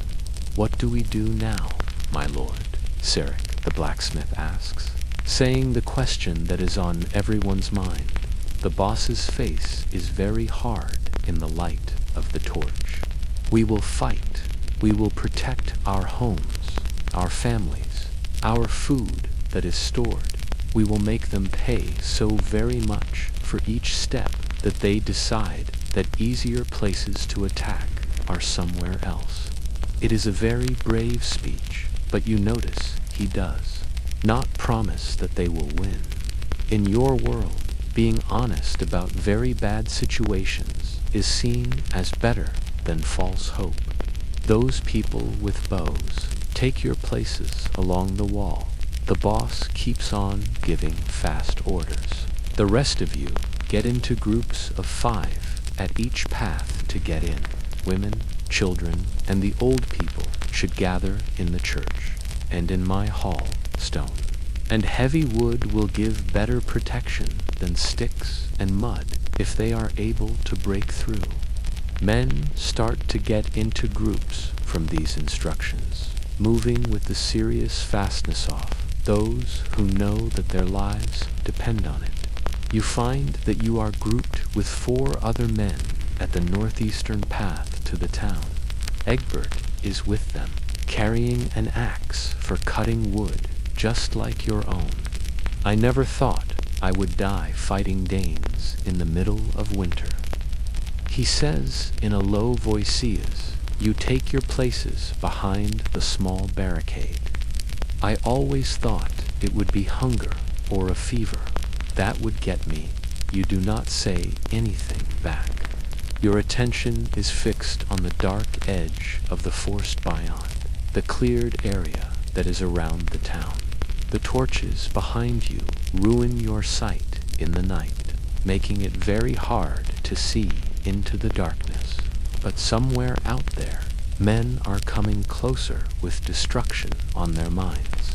A thought of your family sends a sharp pain of worry through you. They should be going to the boss's hall for safety, but will they know that they should go? Did the message get to them after you had left? I have to make sure my family knows to go to shelter. You tell the men who are around you. Egbert nods his head, understanding. Go, but be very quick.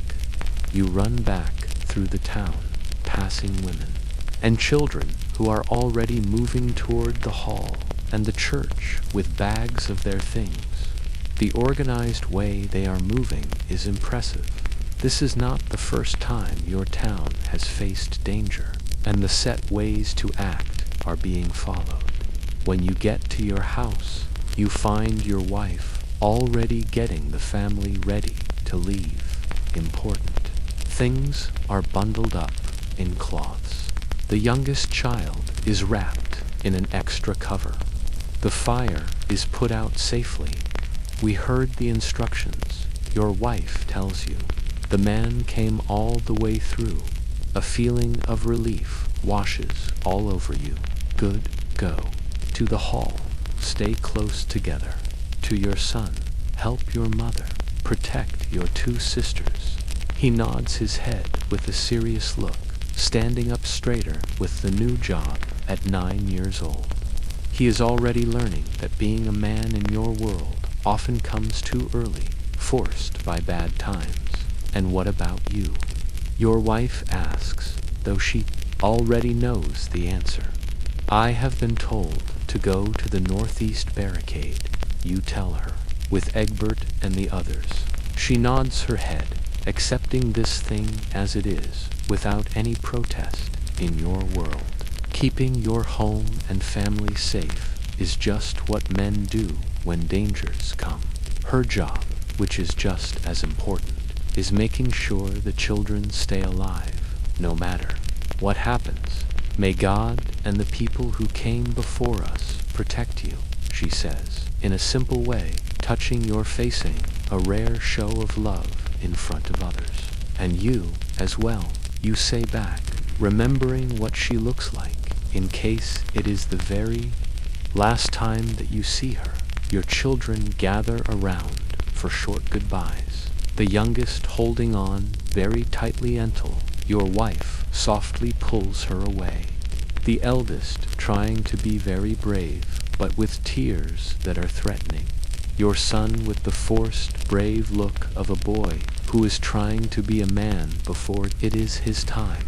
Go on now, you tell them, making your voice sound strong. Stay close together. Do what your mother tells you to do. You watch them join the line of townspeople are heading toward the hall. Your wife carrying the youngest while leading the others. Only when they are gone from what you can see, do you turn back toward your defensive spot, rushing through the town that is now getting empty back at the barricade. The situation has changed. Lookouts say the group that is coming closer has split into smaller groups. It seems they are planning to check multiple spots along the edge of the town. They are looking for a weak spot, the housecarl explains as he moves between the spots, checking if they are ready. Stay alert. Do not go after them if they go back. It might be a trick to pull defenders away from other spots. You take your place next to Egbert again, holding your axe very tightly. The waiting is almost worse than the fighting. The strain of waiting, the playing out of terrible things that could happen in your mind. The cold seeping into your bones as you stand without moving. Then, from the darkness beyond the light of the torch, a sound comes to you, the crunch of feet. On the snow, many sets of feet coming closer slowly. Shadows are moving among the trees, still not clear, but for sure they are human. They are coming. Egbert whispers when it is not needed, his knuckles all white around his axe handle. You swallow. Very hard, pushing down your fear. You have never fought in a battle before. Few farmers have. But you have cut up animals and fought against wolves. You understand the way of violence, if not, how to use it against other men. The figures come out from the line of trees, moving with care into the cleared arebe for the hole that you helped to dig. In the dim light, you can see maybe 5 men bundled up heavily against the cold, but clearly they have arms. Their breath makes clouds around their heads as they look at the towns. Safe places. One of them points toward your spot, talking in a language you do not understand, but you know it is Danish. Another one answers. Then the group starts to move with purpose toward your barricade, not rushing, but with a clear reason. Steady now. The man to your right says in a low voice, let them get to the hole first. You wait, your heart beating hard. As the bad men get closer, they are close enough now for you to see the small things. Bearded faces, clothes with fur on the edge, spears, and axes not unlike your own. But clearly they were made for fighting rather than for work. The lead bad man gets to the hole, stopping to think about this thing in his way. He says something to his friends, with a sound of making fun in his voice. Clearly, your work of the day has not impressed him very much. What happens next happens with a speed that is surprising. An arrow zips from somewhere behind you, one of the town's archers on the wall, and it hits the led Dane right in the shoulder. He stumbles back with a yell of pain and surprise. Right away, the night bursts into chaos. The bad men charge forward, jumping over the shallow hole with ease. Your defensive line gets up to meet them, farm tools raised up against weapons of war. The loud sound of metal on metal, wood on wood fills up the air. A Dane rushes toward you, his spear pointing out. You swing your axe with desperation, knocking the spear's point to the side. He gets back up quickly, jabbing at you again. This time you are not quite fast enough. The tip of the spear cuts your upper arm. Pain blossoms, hot and right away. Pure instinct takes over.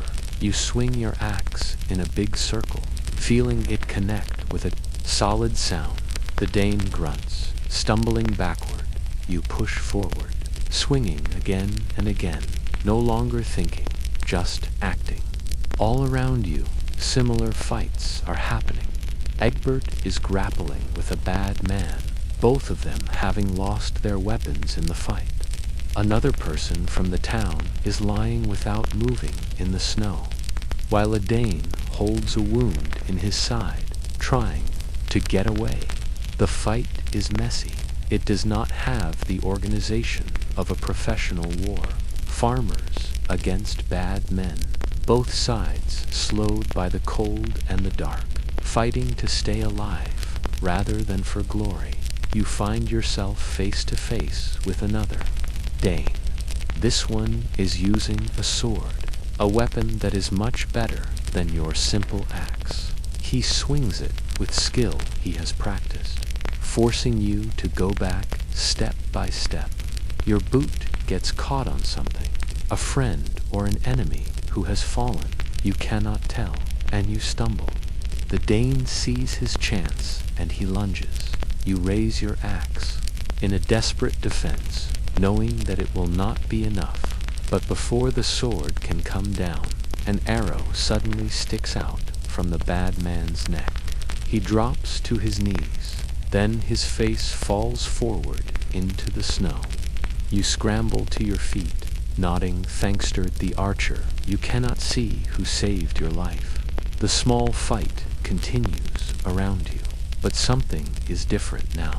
The bad men's first confidence seems to be shaken by the resistance they did not expect. Several are already going back toward the line of trees, pulling their wounded friends. They are pulling away, someone yells. Stand your ground. Indeed, the bad men who are left start to move away, going back across the hole toward the forest. They call to each other in their strange language, getting back together rather than running away. They will try somewhere else, the housecarl says, showing up suddenly right beside your group. This was just to see how strong we are. The main group is still out there. Even as he is talking, yells burst out from the western side of the village. Another check, another small fight. The night will be very long, with bad men looking for any weak spot in the safe places. You look at your own position. 2 of your group of 5 are hurt, yourself included, though your arm injury seems to be pretty small, and 1 is sitting, dazed from being hit on the head. Only Egbert and the 5th man seem to be unharmed. Tie that up, Egbert tells you, pointing to your bleeding arm. We will need every person who is able for the next attack. You tear a strip from your long shirt to wrap the wound, wincing as you pull the makeshift bandage tight. The cut burns, but the cold has made it feel like nothing a little bit, and the bleeding seems to be getting slower already. All around you, other defenders are tending to similar injuries, or pulling the more seriously hurt toward the center of the village. where women who know how to heal are waiting to give help.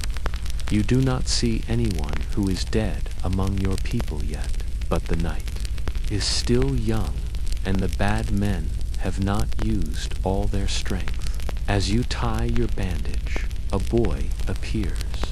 Not your son, but one who is about the same age, working as a runner for the boss. All the men who can still fight are to go back to the inner wall, he says, out of breath. The boss says to leave the outer spots and put our strength together. It is a very wise decision. With bad men checking multiple spots, your small numbers are spread out too thin. It is better to defend a smaller area well than to try to hold everything with not enough force.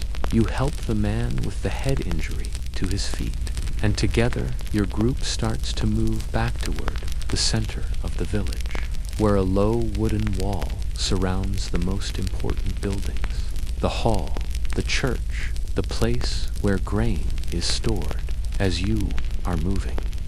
You look around with worry for any sign of your family.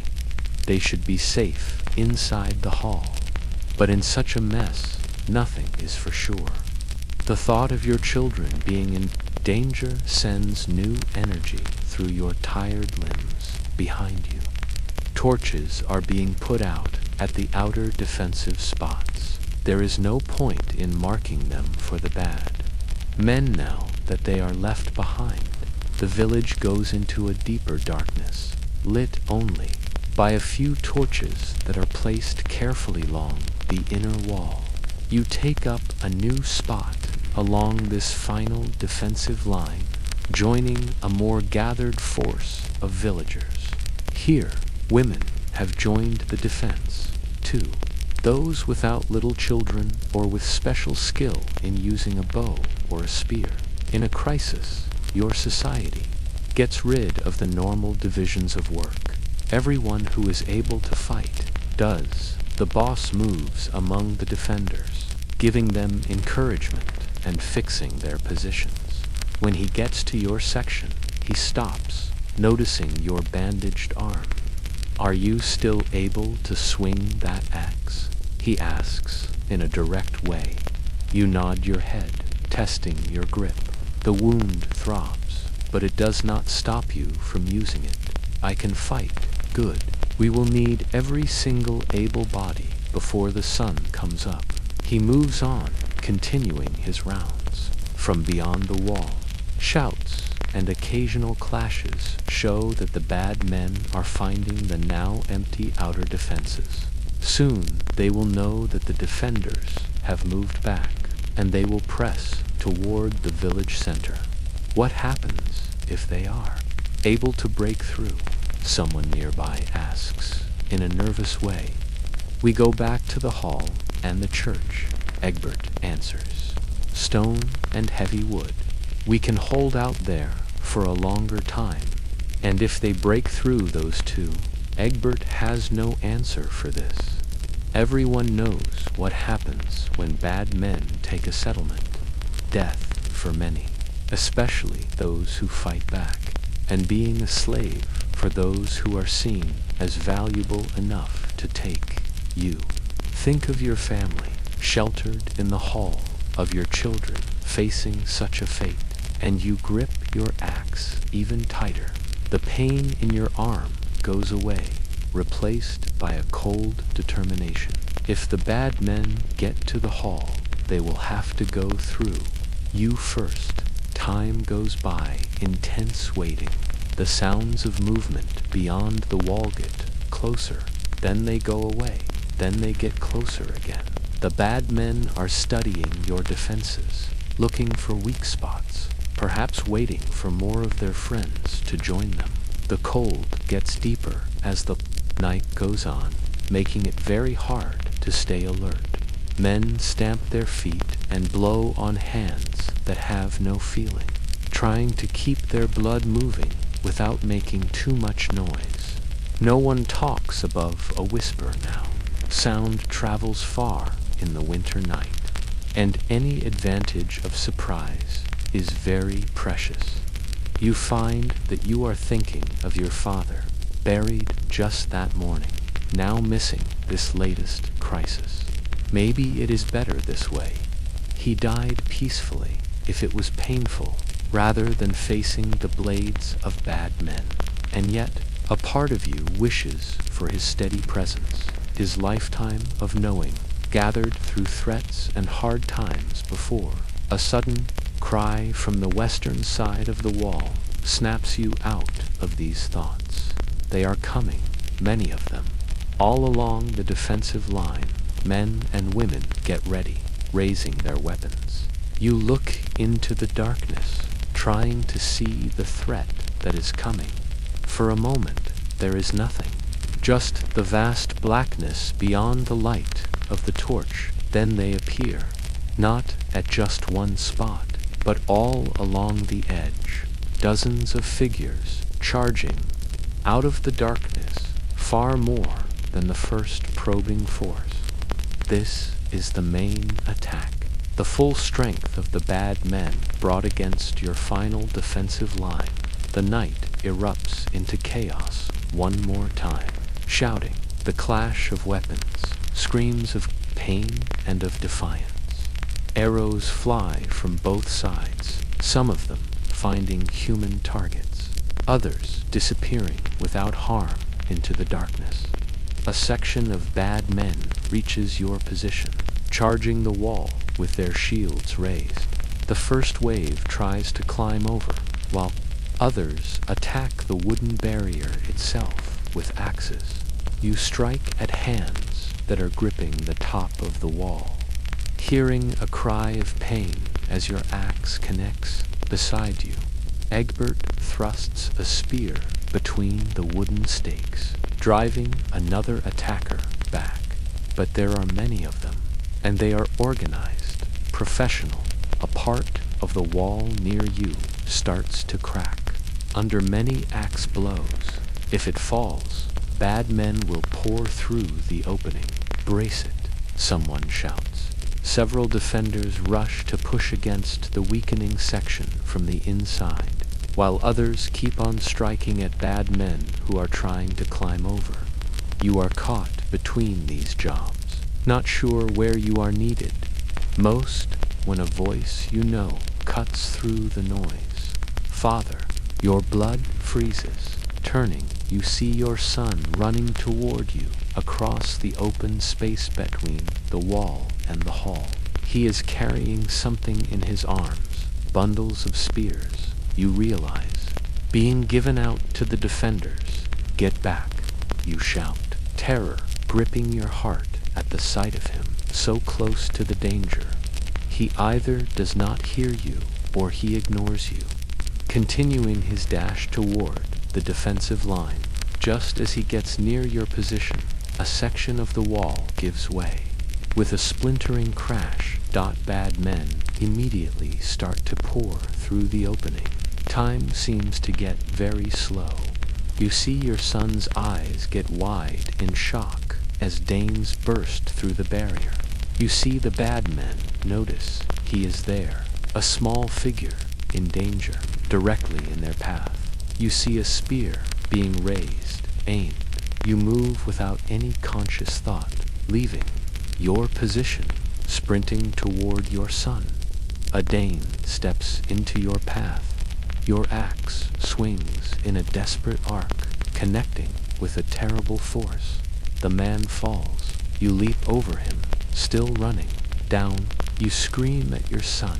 Miraculously, he obeys, dropping flat to the ground as the thrown spear whistles through the space where he just stood. You reach him, grabbing his long shirt, dragging him up and behind you as you turn to face the bad men who are now streaming through the broken wall. Other defenders are coming to the breach, fighting desperately to stop it. But more gaps are appearing as the bad men concentrate their attacks.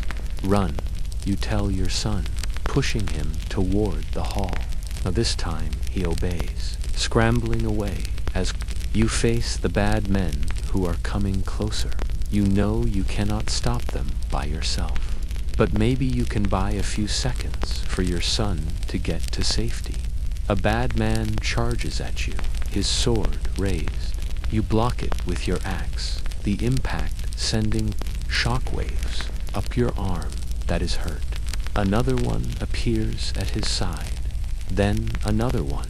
You are forced back step by step, fighting to defend now, just trying to stay alive. Around you, the defense is falling apart. The wall has been broken in multiple places, and bad men are flooding into the center of the village. Defenders are going back to war, the hall and the church in small groups, still fighting, but clearly they are being beaten. An arrow strikes the Dane who is nearest to you, giving you a moment's rest. You use it to move away, turning to run toward the hall where your family is sheltering. Your arm is bleeding freely now, the bandage torn away in the fight. Your breath comes in ragged gasps that are visible in the cold air as you are running. You see other villagers making similar desperate dashes for the final safe places. Some do not make it, cut down by the bad men who are chasing them. Others get to the heavy doors of the hall or the church, pulled inside by those who are already sheltering there. You sprint the final distance to the hall, where a defender sees you and pulls you through the doorway. The massive wooden door slams shut behind you, immediately blocked by heavy bars across its width. Inside, the hall is packed with villagers, women, children, the old people, and now the defenders who are retreating. Your eyes search frantically for your family, finding them huddled near the central fire, where a fire provides a little warmth and light. Your son sees you first, breaking away to run to you. Father, the relief in his voice matches what you feel, seeing him safe. The rest of your family follows. Your wife, your daughters, all of them unharmed. You should not have been out there, you tell your son, torn between being angry at his risk-taking and overwhelming relief that he is still alive. The boss said to bring weapons to the defenders, he explains, his voice small but defiant. I was only helping before you can say anything back. The boss himself appears, his face grim and splattered with blood. Whether it is his own or someone else's, you cannot tell. They have surrounded both of the buildings, he announces to the crowded hall. They are trying to make us come out with fire. A collective gasp goes up from the assembled villagers. Fire is the thing they fear the most. Even stone and heavy wood will in the end give way to flames, and those who are inside would face the choice of burning or facing the bad men's weapons. What do we do now? Someone asks. Panic clear in there. Voice. The boss's expression hardens. We hold out as long as we are able to. The smoke will be able to be seen for many miles. Maybe help will come. He does not sound like he believes this himself. Outside, you can hear the bad men calling to each other in their strange language. The sounds of axes hitting would suggest they are gathering fuel for fires through small window openings. The smell of smoke already gets to you. You hold your family very close, trying to show a confidence that you do not feel. Winter in Britain, long ago, has always been a fight for staying alive, against the cold, against being hungry, against sickness.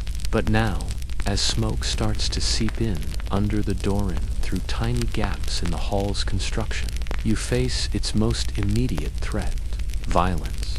The night is far from over, and whether you and your family will live to see the sunrise remains very much in question. Smoke curled all through the air inside the great hall of the Lord, making eyes sting and making throats feel all scratchy. Little ones cried out softly, and their mothers hushed them with quick, quiet words. The noises of the raiders outside the walls went on. Wood being piled up, axes chopping hard, strange voices calling out to one another in the dark. Your family was all snuggled up together, close to the middle fireplace, where the flames gave a small bit of warmth and light. Your arm hurt a lot where the Danish spear had cut it, but the bleeding had slowed down. Tied up now with a clean piece of clothier wife had inside her bundle of needed things. The cut felt small next to what other people had suffered. A few men were lying down on beds made of straw, their own hurts much, much worse than yours. What is going to happen to us? Your oldest daughter whispered, her eyes very big with fear, but her own voice was surprisingly calm. We will wait, you told her, in a simple way. We will see what it is that they want. Your son, who was sitting very close against your side, that was not hurt, looked up. They want to take our food and our people. He was right. You knew. Of course, raiders always came for food and for slaves, young, strong people who could be sold in faraway places or made to do work on Danish farms. Your son was old enough to know this was true, and he was brave enough to say it straight. The Lord moved all through the full great hall, talking in a low voice with his house carlant, with other old men of the village. The looks on their faces were very grim. Whatever kind of plan they were making did not seem to be a good one. More smoke was coming in under the door and through tiny cracks in the wooden walls.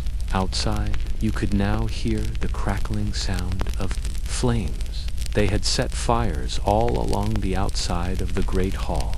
The building would not catch fire very fast. Its thick oak wood was hard to burn, but after a while, the heat and the smoke would make you have to go out. Your wife moved in closer, her own shoulder right against yours. We could try to get to the secret spot, she murmured, when they break the door down in all the noise. It was a very desperate kind of plan.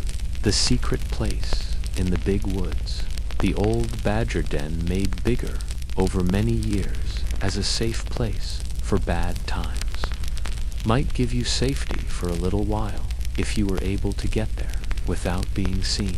But getting there through the raiders and the winter darkness with 3 children would be almost impossible before you could say anything back.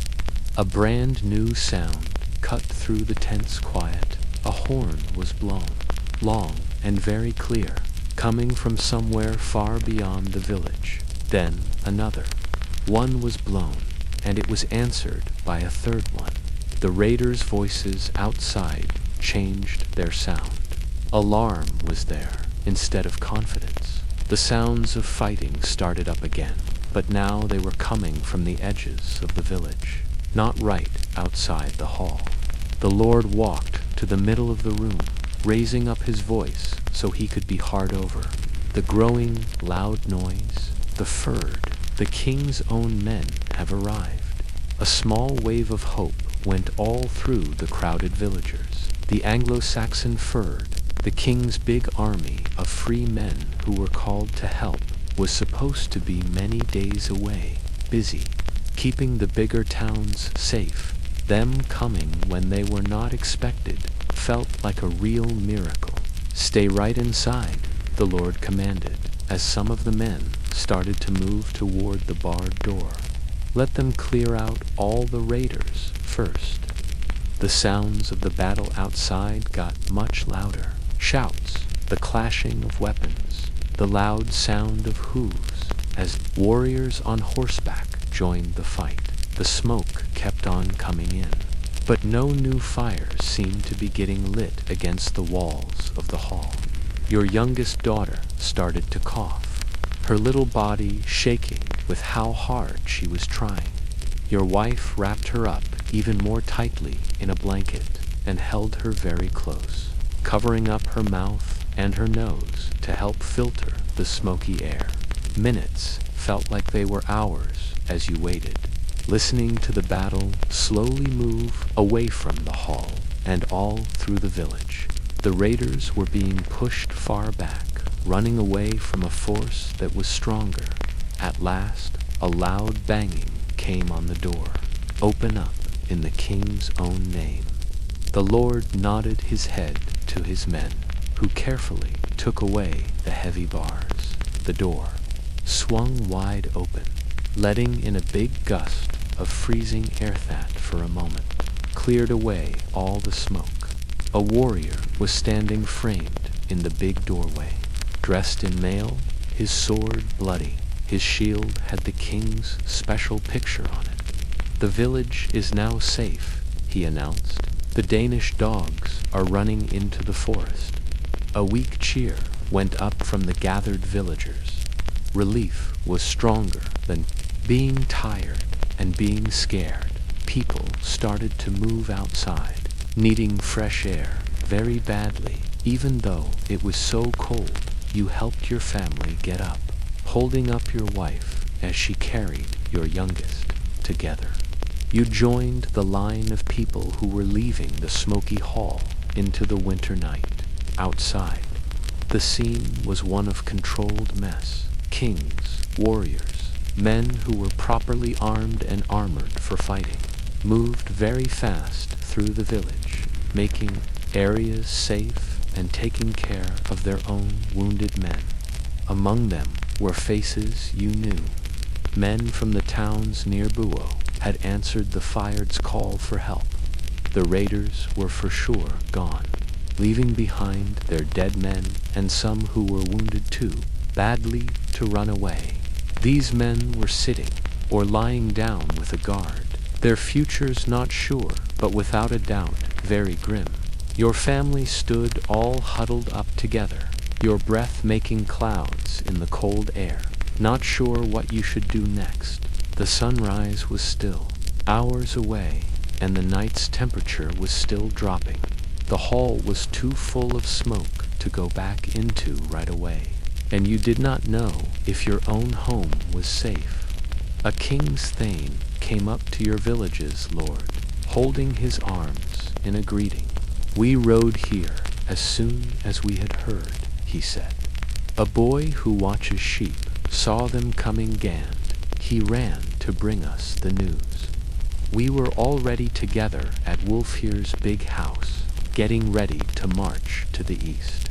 Your timing was just perfect," your lord answered, with real thanks in his voice.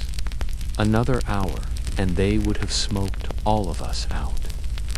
The king's thane nodded his head with a grim look. "They have been attacking small townsel along the northern border. This is the farthest. To the south they have come." He looked all around the village. "Your people here fought very well. The raiders did not expect so much resistance from just farmers. This small bit of praise brought a little bit of pride. Your community did stand up against professionals, holding on long enough for help to arrive. It was not a win, not really, but it was not a complete loss either. The danger for right now was over." Attention turned to the men who were heartened to making the village safe against any possible return of the raiders. The king's men would stay until the sunrise, at least setting up proper watches and helping to fix what defenses they could. In the darkness, your family, like all the others, had to find a place to stay for what was left of the night. The Lord's hall would need many hours to clear of all the smoke, and the church was already too full with wounded men. "We should go and check on our house," your son suggested, "to see if it is still there." It was a very good suggestion. The raiders had put their attention on the hall and the churchware people had gathered, probably leaving the houses on the outside mostly untouched. With the king's men now walking around, moving through the village should be safe enough. Stay all together, you told your family as you started the walk back home. The village looked very different after the battle. Torches lit up bodies that were lying in the snow, which was turned muddy by many feet, broken weapons, buildings that were damaged.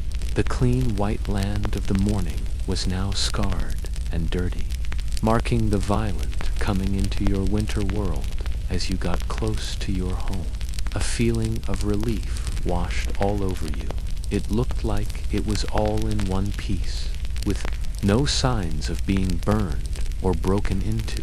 Inside, it was just exactly as you had left it many hours before, though it was very, very cold with the fire having been out for a long time. Your wife right away moved to light it again, using the precious fire keto light, the kindling that was prepared before the alarm had sounded.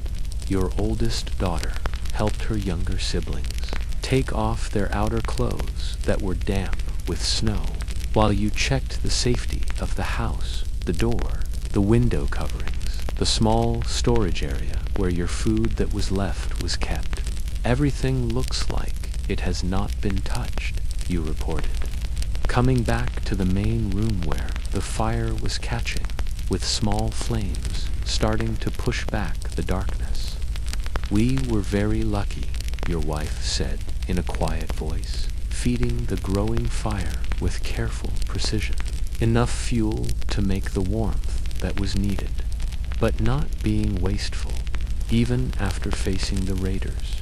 The winter's bigger threat of not having enough fuel was still the most important thing on her mind. As the house slowly got warmer, your family settled into a kind of normal routine.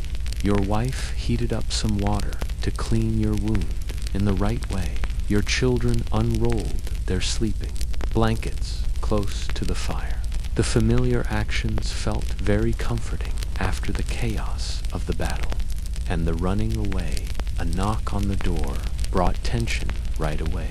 The memory of the danger was still too fresh. You went to the door with care, with your axe in your hand. Who is there? Osric, the Lord's man, came the reply. I am checking on all the households. You opened up the door to find a young man from the village, one of the Lord's house servants, now acting as a messenger. The Lord asks for all to gather at the hall when the light first comes, he said. The king's men have brought news that we should all hear. You thanked him for the message, and he went on to the next house, walking hard through the snow that was now trampled and splattered with blood. What kind of news do you think they will bring? Your son asked, once the door was closed and barred again. Whether the raiders have truly gone away, you guessed. Whether more of them might come. These were the practical worries that were most important in everyone's mind after such an attack. Your family, in the end, settled down for sleep. Though rest did not come easily after the night's events, you took turns keeping watch, a precaution that was not needed with the king's warriors walking around outside. But the habit of being watchful is not something you can easily give up. Morning came with a gray light that filtered through the window covering. Your home has never felt more precious than it did right now. A small shelter, humble by any standard. But it was yours, and it was still standing when it could have easily been burned down. Your family got ready for the day in a quiet way.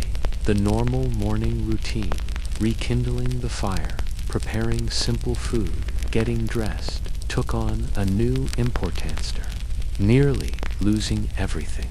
Each ordinary action became a small victory, a statement of continuity and of survival. Breakfast was very meager, a little bit of barley porridge, water instead of ale, to drink, but no one complained. Food stores had to be carefully rationed, especially knowing the normal winter scarcity might be made worse by the damage from the raid after eating. You made your way together to the hall. The village looked different in the daylight. The damage was more visible, but somehow it was less threatening than it had looked in the light of the torches. Several houses showed damage from fire, and the wall was broken in multiple places. Bodies had been collected. The villagers were laid respectfully aside for burial. The raiders were dumped without ceremony in a pile beyond the edge of the settlement. The hall itself had been cleared of smoke overnight. Its massive doors, standing open-toe, let in fresh air despite the cold inside. Villagers gathered on benches while the Thane and the kings monoccupied the high seats at the far end. Your family found space together, your youngest child on your wife's lap, the others pressed close on either side. When most of the villagers had assembled, the Lord stood up first. "Let us honor those who fell," he began, "defending our homes." He read out names. 5 men and 1 woman from your communito had died in the fighting. The list was shorter than it might have been without the timely arrival of the Ferd, but each name represented a devastating loss to families already struggling to survive the winter. Their sacrifice protected all of us, the Lord concluded. They will be buried with honor when the ground can be properly prepared. In the winter, this means that bodies must be kept frozen until a proper grave can be dug. A grim necessity in a season that makes even routine burial difficult. The king's thane stepped forward next, a broad-shouldered man named Wulfgar, whose mail shirt and sword marked him as a professional warrior than a farmer who was temporarily called to service. "The Danish raiders have withdrawn to the north," he announced. "We pursued them through the night and we killed many. The survivors reached their ships and they have put out to sea." A murmur of relief passed through the gathered villagers. The immediate threat, at least, had passed. However, Wulfgar continued, raising a hand for silence. "Their attack on your settlement marks a new strategy. Previously, they have raided only in the summer, and they targeted coastal areas. This winter campaign against inland villages suggests they seek more than simple plunder. They want our land." This news brought a different kind of fear. Summer raids, while they were terrifying, were temporary. The Danes took what they could carry, and they disappeared across the sea. But settlement meant permanent displacement, a contest for the territory itself. The king has ordered increased patrols along all of the northern approaches, Wulfgar assured the anxious crowd. "My men and I will remain in this area for several days, and other fires are being raised to protect the neighboring regions." It was welcome news, but everyone understood the limits of such protection. The king's resources were stretched very thin, especially in the winter when travel is difficult and supplying warriors becomes challenging. In the end, most communities must rely on their own defenses. "What about our food stores?" someone asked from the crowd. "We have barely enough to last until the spring as it is." It was the question that was foremost in many minds. Winter survival depended on the careful management of the autumn's harvest, and any disruption to those stores could be catastrophic. The Lord answered this concern. "I have had men check the storage areas. Some food was taken by the raiders, but most of it remains intact." Additionally, he gestured to Wulfgar. "The king's men have brought supplies. This unexpected news generated genuine excitement. Extra food in the middle of winter is a precious gift, especially after the strain of recent events. Salt, pork, grain, and dried fish, Wulfgar confirmed. It is not much, but it is enough to replace what was lost and to provide some margin against hardship. The meeting continued with practical matters, organizing repairs to damaged structures, redistributing resources to those whose homes were burned, arranging a proper burial for the dead when the conditions allowed throughout.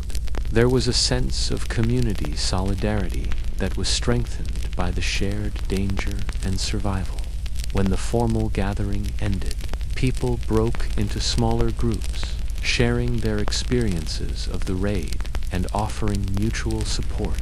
Your family remained together, listening to the neighbors' stories, while waiting to hear what work assignments would be given for the day. The Lord approached your group directly. Lefwine, he addressed you. Your arm, how bad is it? You flexed the injured limb carefully. Your wife had cleaned and rebandaged the wound properly this morning, and while it was painful, it did not appear to be serious. I can work, you assured him. He nodded, satisfied. Good.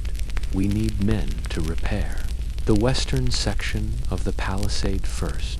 It is the most damaged and the most exposed. It was sensible to prioritize defenses, even though the immediate danger had passed. No one believed that this would be the last raid, whether it came in the remaining winter months or with the spring thaw. I will join the work party, you agreed.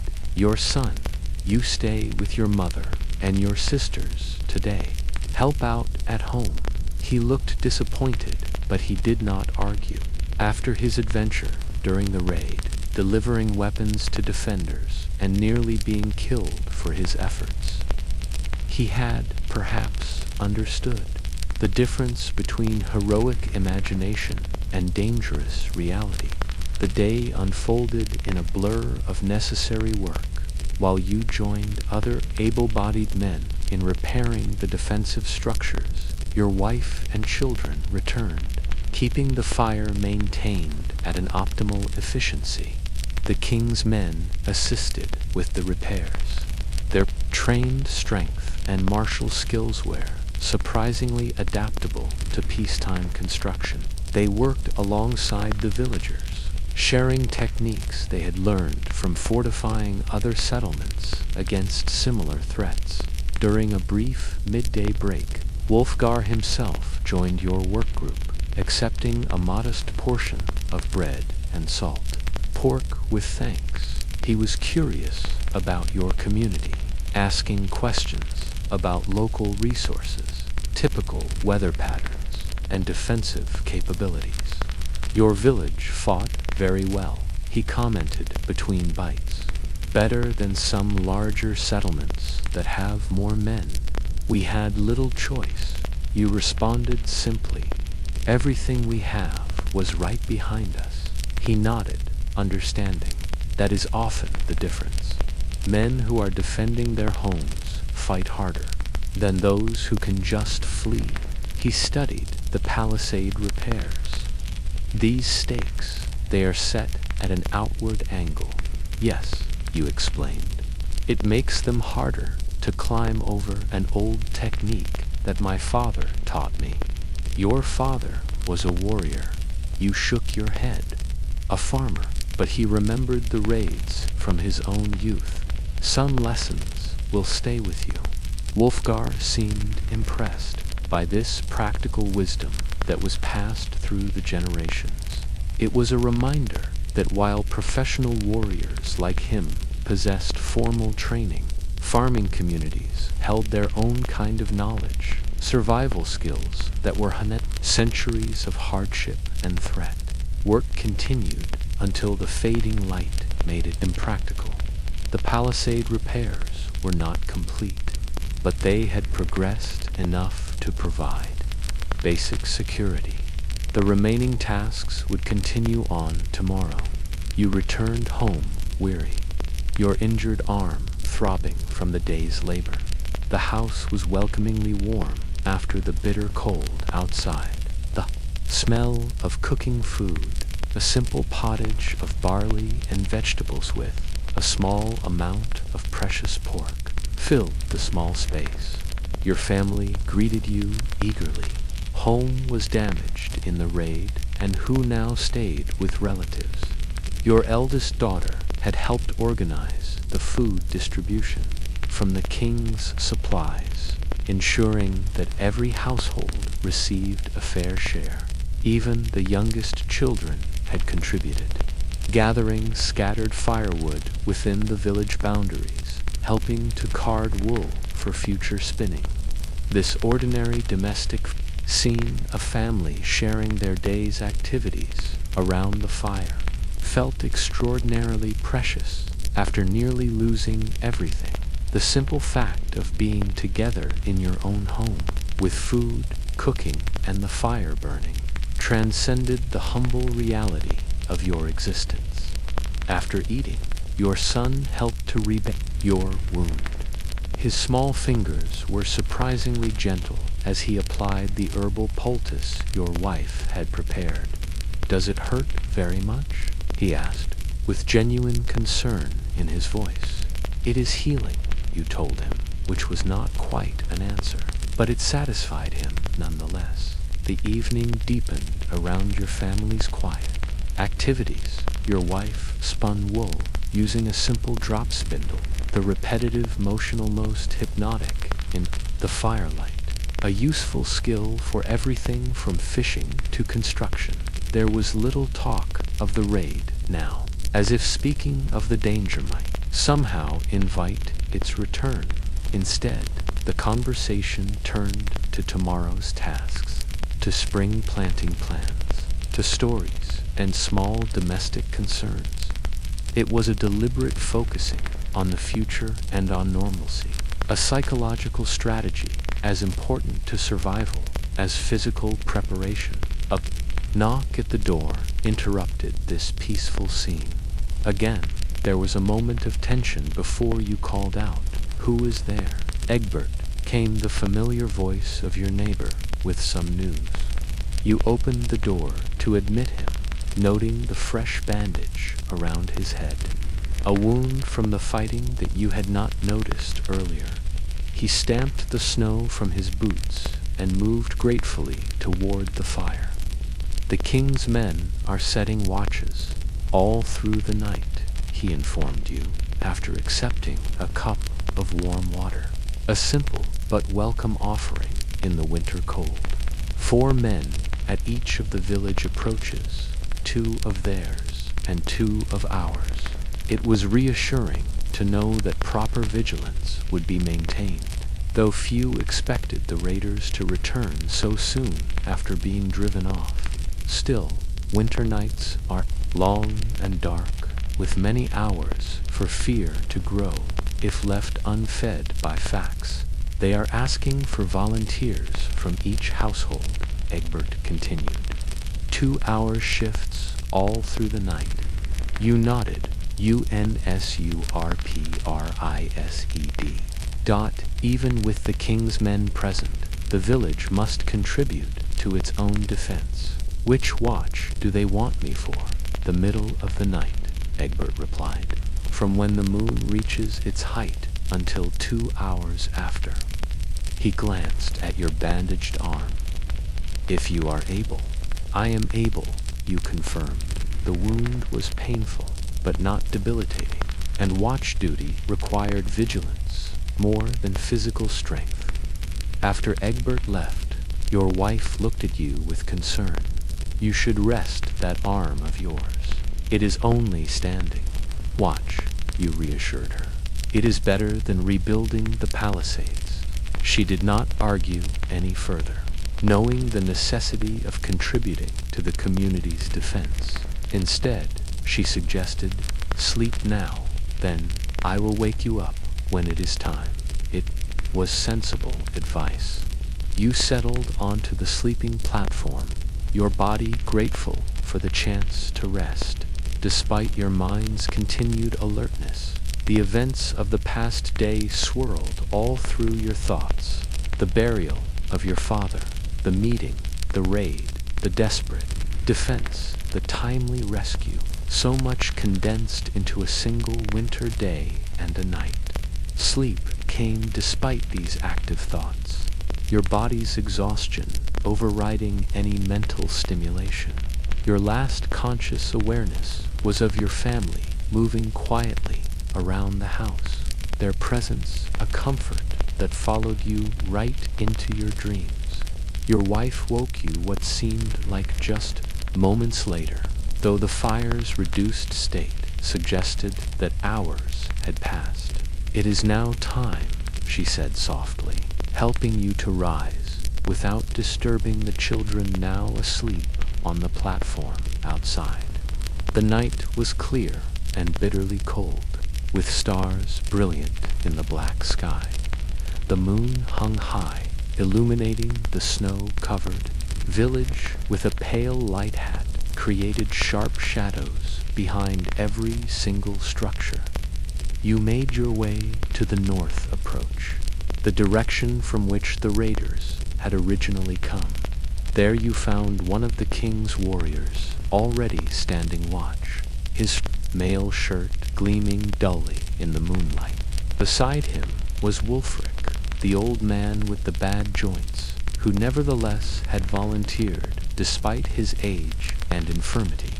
"I will relieve you now," you told Wulfric, who nodded gratefully and began his slow journey back to warmth and rest. The king's. "There is nothing moving out there but foxes and the occasional owl." You took a position beside him, scanning the forest edge beyond the village boundary. The repaired palisade looked stark in the moonlight. The new wood lighterthorn, the weathered sections, like a scar on the village's protective skin. "Your first raid?" Edric asked, after a period of companionable silence. "First time fighting men," you confirmed. "We have had wolves before, and once a Berthid came too close to the livestock." He nodded, understanding.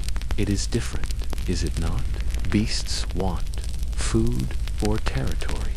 Men want absolutely everything." It was an astute observation from one so young, suggesting experience beyond his years. You wondered about his story, how a youth comes to be a professional warrior author, then a farmer or a craftsman. But you did not ask.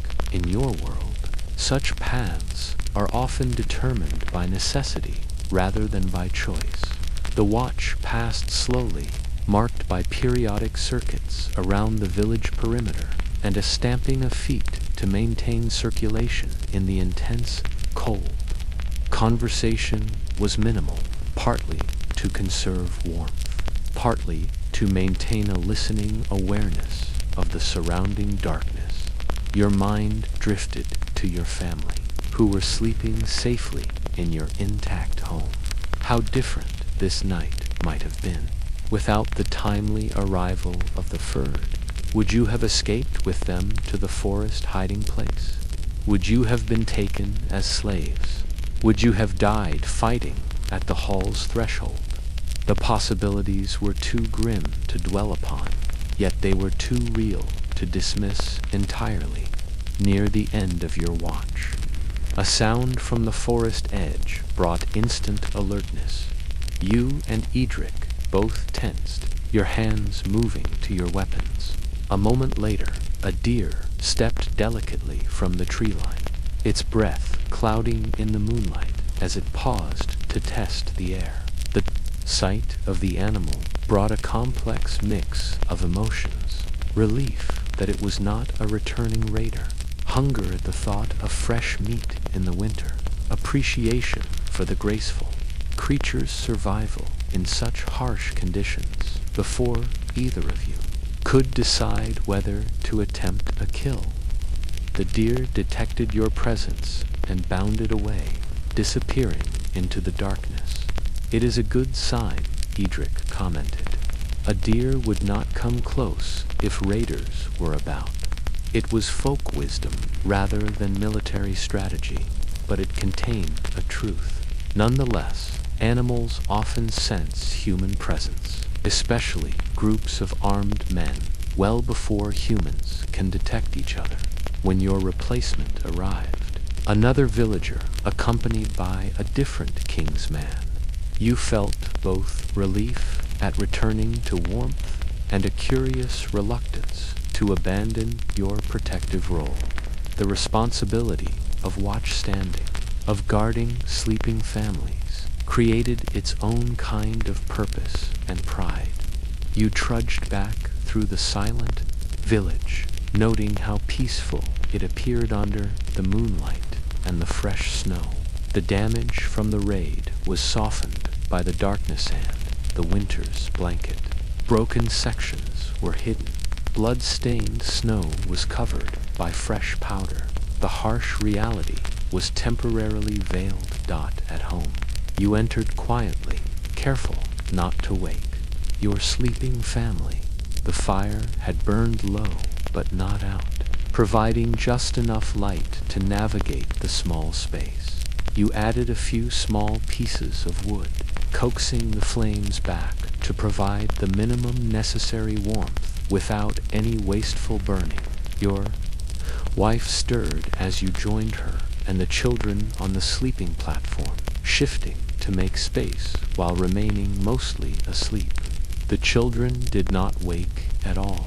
Their breathing was deep and regular in the fire-warmed air, lying there in the quiet darkness, surrounded by your family.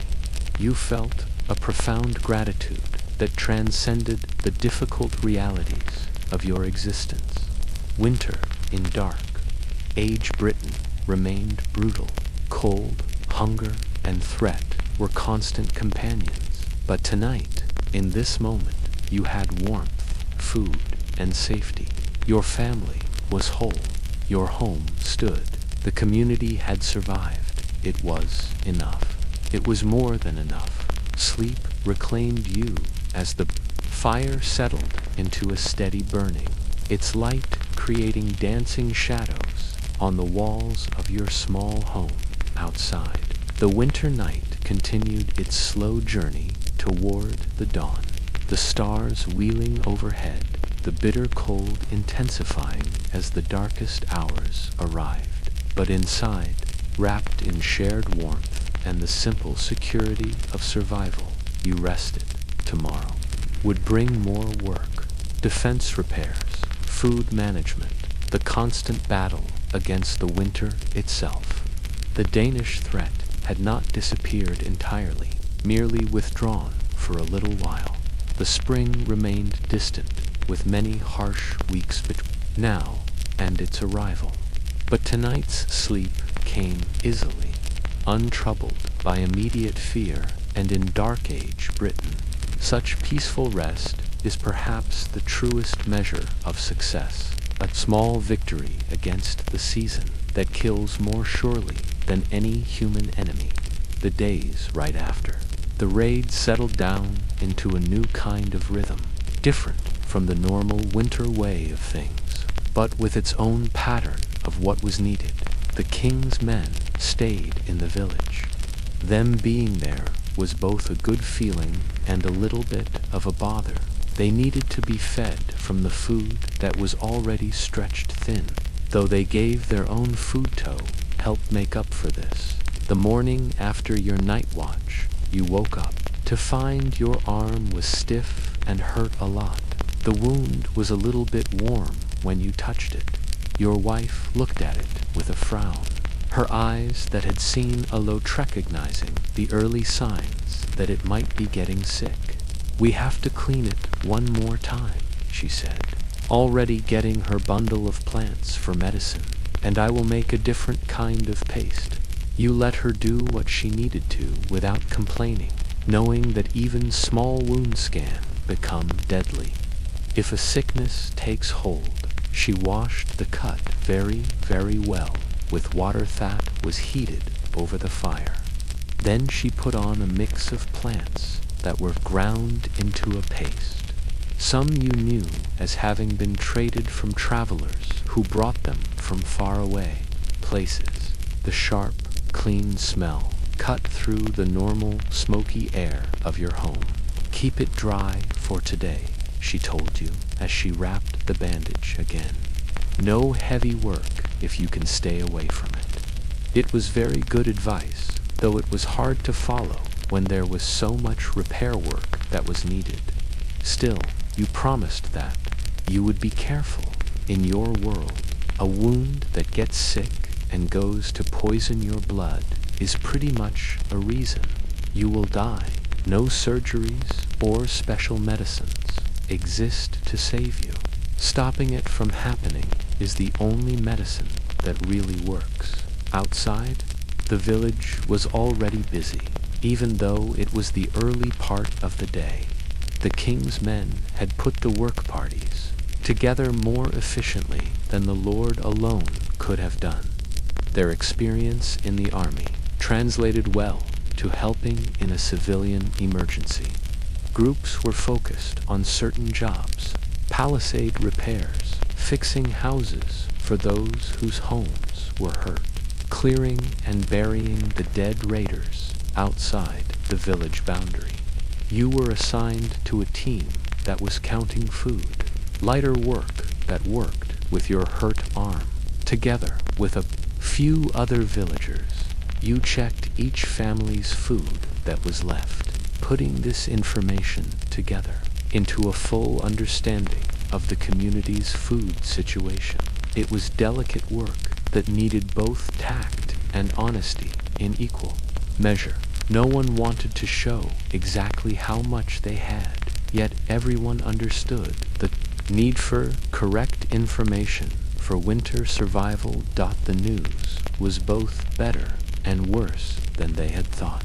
Several places where grain was stored were damaged or taken from during the raid, but the village's main food hiding spots, cleverly hidden by generations of habit, were not touched. Combined with the food that was brought by the king's men, there should be enough to last until the spring, assuming careful saving and no more bad things happening by the middle of the day. You had finished the counting and reported to the Lord and to Wolfgar, who talked together over the information. Their conversation was low but intense, talking about what-if plans and distribution plans that might be needed as the winter got deeper. "Your arm is in need of rest," the Lord observed, noticing how you held it carefully against your body. "Go on home. We have enough hands for today." It was an unexpected kindness from a man who was not known for being soft. Perhaps the shared experience of defending the village had created a new understanding, Whiten, the Lord, and the common person.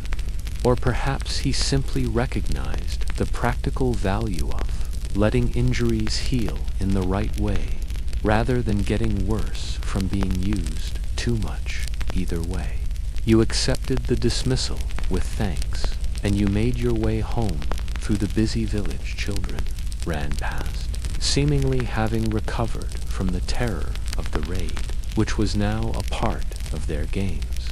Saxons and Danes had replaced the usual wolves and villagers in their play. The strength of the young was both surprising and it made you feel good. At home, you found your wife and daughters working on a new project, getting the wool that was sheared from the sheep before the winter began. Ready, it had been washed and dried months ago, but now they were carding it carefully, lining up the fibers in preparation for spinning. The repetitive motion of the wooden cards, paddle-like tools with fine metal teeth, created a rhythmic scraping sound that filled up the small house. "Father," your youngest exclaimed when you came in. "Are you hurt even worse?" "No," you assured her, sitting down near the fire. "I was just sent home to rest it in the right way." To your wife, "Where is our son?" "With Cerdic at the forge," she answered. "The blacksmith needed help with the bellows while he repairs the weapons. It is good experience for a boy who is his age, learning a valuable craft while helping with the community's needs. The blacksmith, always an important person in village life, became even more central after a raid when tools that doubled as weapons needed repair and repurposing. You settled into the domestic scene, helping where you could with your good arm, holding wool for carding, adjusting the fire, preparing vegetables for the evening meal. There was comfort in these ordinary tasks after the extraordinary events of the recent days. As you worked, your eldest daughter mentioned something that had been forgotten in all the chaos. Tomorrow is Madrona. The reminder brought a moment of stillness. Modranniht, or Mother's Night, marked the winter solstice, the longest night of the whole year. In your community's complex spiritual blend of the old ways and the newer Christian teachings, it remained an important observance, honoring both the female ancestors and the fertility thought would in the end bring rebirth. "I had lost track of all the days," your wife admitted, "with everything that has been happening. The priest mentioned it this morning," your daughter explained. "He said there will be prayers at the church, but also," she hesitated, glancing at her mother, double quotes, ... "but also the old observances at the sacred oak." Your wife finished, naming the ancient treat the edge of the village, where traditions that predated Christianity were still honored, particularly by the women of the community. The dual celebration was typical of your time and your place. The official Christian observance, alongside older practices that remained meaningful despite the church's occasional disapproval. Most families participated in both, hedging their spiritual bets while honoring the traditions that had sustained the community for generations. "We should prepare something," you suggested, "even with everything else that is happening." Your wife nodded in agreement. "A small offering, at the very least. We have much to be grateful for. Our home still stands. Our family has survived." The mention of survival brought your father to your mind, buried just a few days ago. His passing now almost overshadowed by the drama of the raid. Had he lived just a few days longer, he would have seen the Danish attack had warned about since your childhood. Drawing on his own youth's experiences, perhaps it was better that he did not. The afternoon passed in quiet productivity, the injured arm forcing you to slow your normal pace. Your son returned before dusk, excited to share his day's experiences at the forge. "Cerdic let me hammer a spearhead," he announced, mimicking the action. "He says I have a good eye for the metal's color when it is ready." You listened to his enthusiastic recounting, recognizing the value of such knowledge. Blacksmithing is a rare and a precious skill, offering security beyond what farming alone can provide. If your son showed aptitude and interest, it could be a path that was worth encouraging. As darkness fell early, winter days being painfully short at this latitude, your family gathered for the evening meal.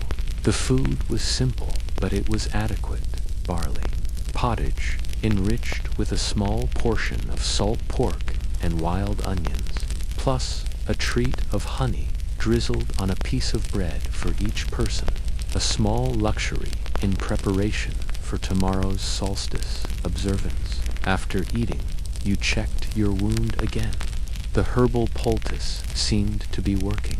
The angry redness had faded somewhat, and the pain had dulled to a manageable ache. Your wife prepared a fresh application before the family settled around the fire for the evening's quiet activities. Talk turned to preparations for MODRNIHT. In better years, there would be special foods, perhaps even a slaughtered goat or a sheep dedicated to the celebration. This year, with resources stretched thin by winter and the raid recovery, observances would be more symbolic than feast-centered. We still have the small jar of mead your wife reminded you, referring to the fermented honey drink that was saved from the autumn for special occasions, enough for each of us to have a sip in remembrance. Your daughters discussed what they might bring to the sacred oak as offerings. Traditionally, small handcrafted items or food morsels dedicated to female ancestor sand, the forces of fertility. Your youngest daughter had been working on a simple dolmid from scraps of cloth, which she now retrieved from her sleeping area to show. "It is for grandmother," she explained solemnly, referring to your mother who had died years ago when this child was just an infant, so she can watch over us like grandfather does now. The innocent blending of Christian afterlife concepts with older ancestor worship was typical of your time. Theological distinctions mattered less to ordinary people than the comfort of believing that loved ones continued to protect the family from beyond death. Your son, less interested in these feminine preparations, whittled a small piece of wood by the firelight, shaping it with careful concentration. When asked what he was making, he shrugged. "I am just practicing." But you noticed the emerging form resembled a tiny sword, his mind still on the recent conflict and perhaps his future role in protecting the community. The evening deepened into full night. Outside, the sounds of the village grew. Quieterous people retreated to their homes, conserving precious fuel and seeking warmth against the intensifying cold. Only the occasional call of the watch. The king's men and the villagers, still maintaining vigilance, broke the silence. Your family prepared for sleep much as they did every single night, yet with the awareness that tomorrow marked the year's darkest day, followed by the gradual return of the light. It was a powerful symbol in your world, where winter darkness represented very real dangers of cold, hunger, and isolation. "Tell us a story, Father," your youngest requested as everyone settled onto the sleeping platform, about Madronith from before. It was a familiar request. Children in your time learned through stories rather than writing. History and wisdom transmitted orally across the generations. You considered which tale might be appropriate, settling on one your own father had told Yao about the mothers, the female ancestors and protective spirits honored at the solstice. Long ago you began, your voice dropping into the rhythmic cadence of storytelling. Before the Christ God came to our lands, our people knew that the darkest night of winter was when the veil between the worlds grew thin. It was then that the mothers, those women of our blood who had passed beyond, could hear us most clearly, and they could offer their protection through the dark months ahead. Your children listened raptly, even the older ones who had heard versions of this tale before. In a world without books or other entertainment, stories never grew truly old, especially when they were connected to imminent observances. On this night, women would gather at sacred places, groves, springs, ancient stones, to leave offerings and to speak the names of those who came before them. They would ask for fertility to return to the frozen earth, for safe passage through the winter's dangers, for the sun's rebirth after its seeming death. You continued the tale, describing rituals only half remembered from your own childhood practices that had evolved and blended with Christian teachings over the generations. The fire cracked occasionally, punctuating your words, while outside the wind picked up, whistling around the house's corners and rattling the door in its frame by the time you finished. Your youngest was already asleep, her breathing deep and even. The others drifted towards slumber as well, the story having done its work off transitioning them from their day's activities to the night's rest. You banked the fire carefully for the night, ensuring that it would last until the morning without needing attention. The proper management of fire is perhaps the most essential winter skill. Allowing it to die completely means difficult rekindling in the morning, while leaving it to vigorous wastes precious fuel, and it risks sparks. Sleep came easier tonight than in recent days. The immediate danger had passed. Your arm was healing, and tomorrow brought an observance that connected your familito, both its ancestors and its community. Even in the depths of winter darkness, these threads of continuity provided comfort. Morning arrived with heavy gray skies that promised snow. Your family rose to the familiar winter routine, rekindling the fire, breaking the ice in the water bucket, preparing the simplest of breakfasts to conserve food. Yet there was an undercurrent of anticipation for the day's observances that lifted the usual winter lethargy. Your arm felt notably better, still painful when you moved it carelessly, but the worrying heat had faded completely. Your wife examined it with approval before applying a fresh poultice and bandage. "It is good healing," she pronounced. "Keep it clean for one more day and you can return to your normal work tomorrow." Outside, the village had a different atmosphere than the frantic activity of the recent days. People moved with a more measured pace, acknowledging the solstice with a certain solemnity. The king's men, somewhat bewildered by the local customs, maintained their watches, but they interfered little with the day's preparations. The Lord had declared a day of limited work. Only the essential tasks would be performed, allowing for proper observance of both the Christian prayers and the older traditions. It was a practical decision as much as a spiritual one. Communities function better when they are allowed rhythms of rest and celebration, especially after a crisis. Your son joined you for a morning circuit of the village, checking on the neighbors and assessing the ongoing repairs. The palisade was nearly restored, though it still showed the scars of the battle. Houses that were damaged by fire were being rebuilt, their owners temporarily shelter with relatives or in the hall. The community's physical recovery progressed alongside its emotional healing. At midday, most of the villagers gathered at the small wooden church, where Father Ethelred led prayers for protection through the winter's remaining weeks.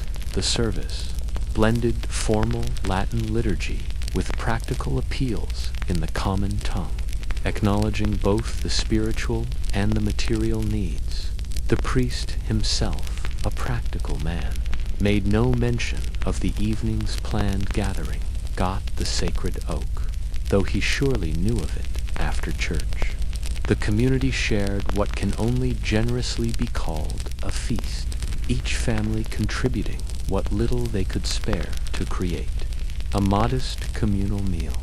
In the Lord's hall, there was barley bread, some preserved meats, winter vegetables like turnips and onions, even a small amount of honey-sweetened porridge for the children by summer standards. It would be poor fare indeed, but in midwinter sock, shared abundance felt miraculous. The king's men joined this meal, contributing portions of their own supplies. Their initial awkwardness among the villagers had faded somewhat, replaced by the camaraderie thought often develops between those who have faced danger together. They shared stories of other settlements, other raids, other winters, which the information-hungry villagers absorbed eagerly, connecting their isolated experience to the wider world. As the afternoon faded toward the year's earliest dusk, the women of the village began to separate themselves, preparing for the traditional gathering at the sacred oak dot. It was women's business, primarily, though some of the men would join later for certain observances. Your wife and daughters collected their prepared offerings, the cloth doll, some spun wool, a tiny portion of precious salt, a carved spindle whorl that your eldest had been working on for weeks. We will return after the first star appears. Your wife told you, an unnecessary reminder of the familiar ritual timing. To your son, you will come with the men later when the fire is lit. He nodded, serious about his arm. Though he was young, he was old enough to participate in the community rituals that marked life's passages and its seasons. As darkness fell completely, earlier today than on any other day of the year, you and your son joined other village men, walking toward the sacred oak at the settlement's edge. Each carried a small torch or a lantern, creating a moving line of light against the winter darkness. The women's forms were already gathered around the ancient tree, their voices raised in songs that were older than Christianity in these lands. The ritual that followed blended elements from multiple spiritual traditions, pagan invocations to ancestors and fertility spirits, alongside Christian prayers for protection and blessing. No one seemed troubled by these contradictions. In your world, practical survivalment, spiritual flexibility, no source of potential protection could be ignored when life balanced so precariously between sustenance and starvation. Your family stood together as the community fire was lit, a special blazabelt from wood that was gathered throughout the preceding year and saved specifically for this purpose. Its light pushed back the solstice darkness, symbolizing the sun's eventual return, the community's defiance of winter's death-dealing cold. The Lord spoke briefly, acknowledging both the recent crisis and the ongoing challenge of winter. We have faced raiders, and we have driven them back, he reminded the gathered villagers. Now we continue our battle against the cold and hunger as our ancestors did before us. Their strength lives in our blood. Their wisdom guides our hands. Even Father Ethelred, standing somewhat apart from the most overtly pagan aspects of the gathering, nodded his approval at these words. The Christian priest understood his flock's need for continuity with past generations, especially in times of hardship. The ritual included the sharing of mead, the fermented honey drink that was reserved for special occasions, passed in a ceremonial cup first to the Lord, to other community leaders, and finally among all the gathered adults. Each person took a modest sip, the sweet potency warming their throats and their bellies against the bitter cold. When the cup reached you, you drank, and then you passed it to your son, his first time included in this adult observance, marking his transition from a child to a young man in the community's eyes. He accepted the cup solemnly.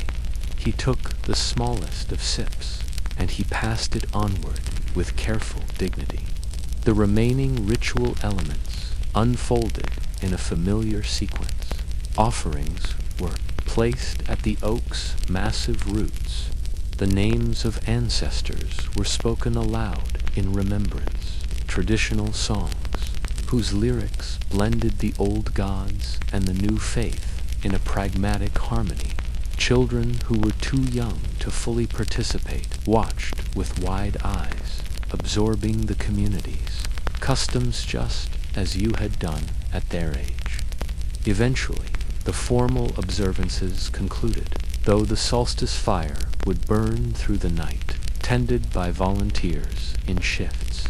Families began to drift back toward their homes, carrying small embers from the communal fire to rekindle their own hearths, a symbolic sharing of the community's strength. Your family walked together through the silent, snow-dusted village, the children unusually quiet, affected by the ritual's solemnity at home. Your wife used the carried ember to light the fire, completing the symbolic connection between the community and the household. The remainder of the evening passed in peaceful reflection. There was little talk, each family member absorbed in their own thoughts while engaged in quiet activities, mending, whittling, carding wool.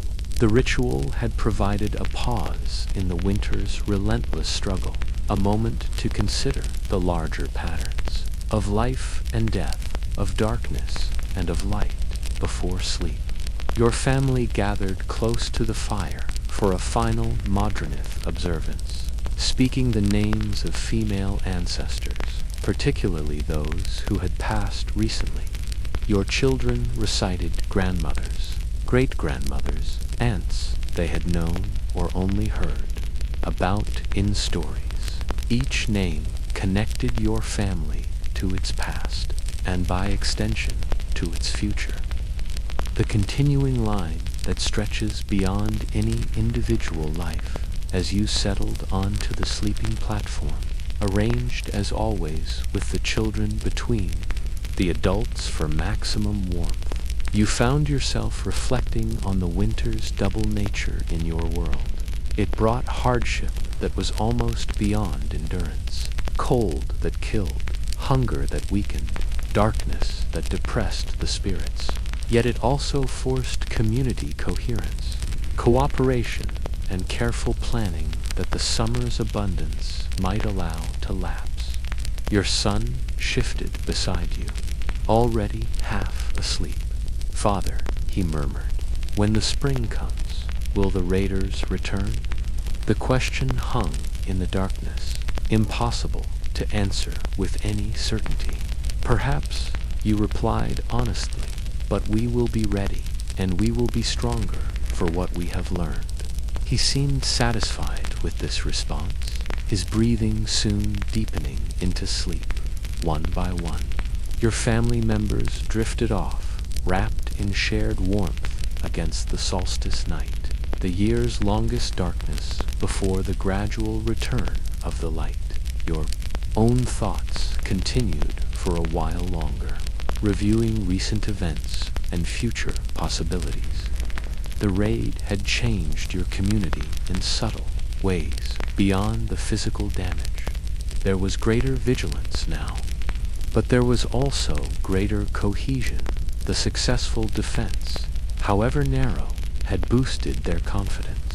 The king's men had brought not just temporary protection, but knowledge that would remain after their departure. Winter continued, with weeks of cold and scarcity still ahead.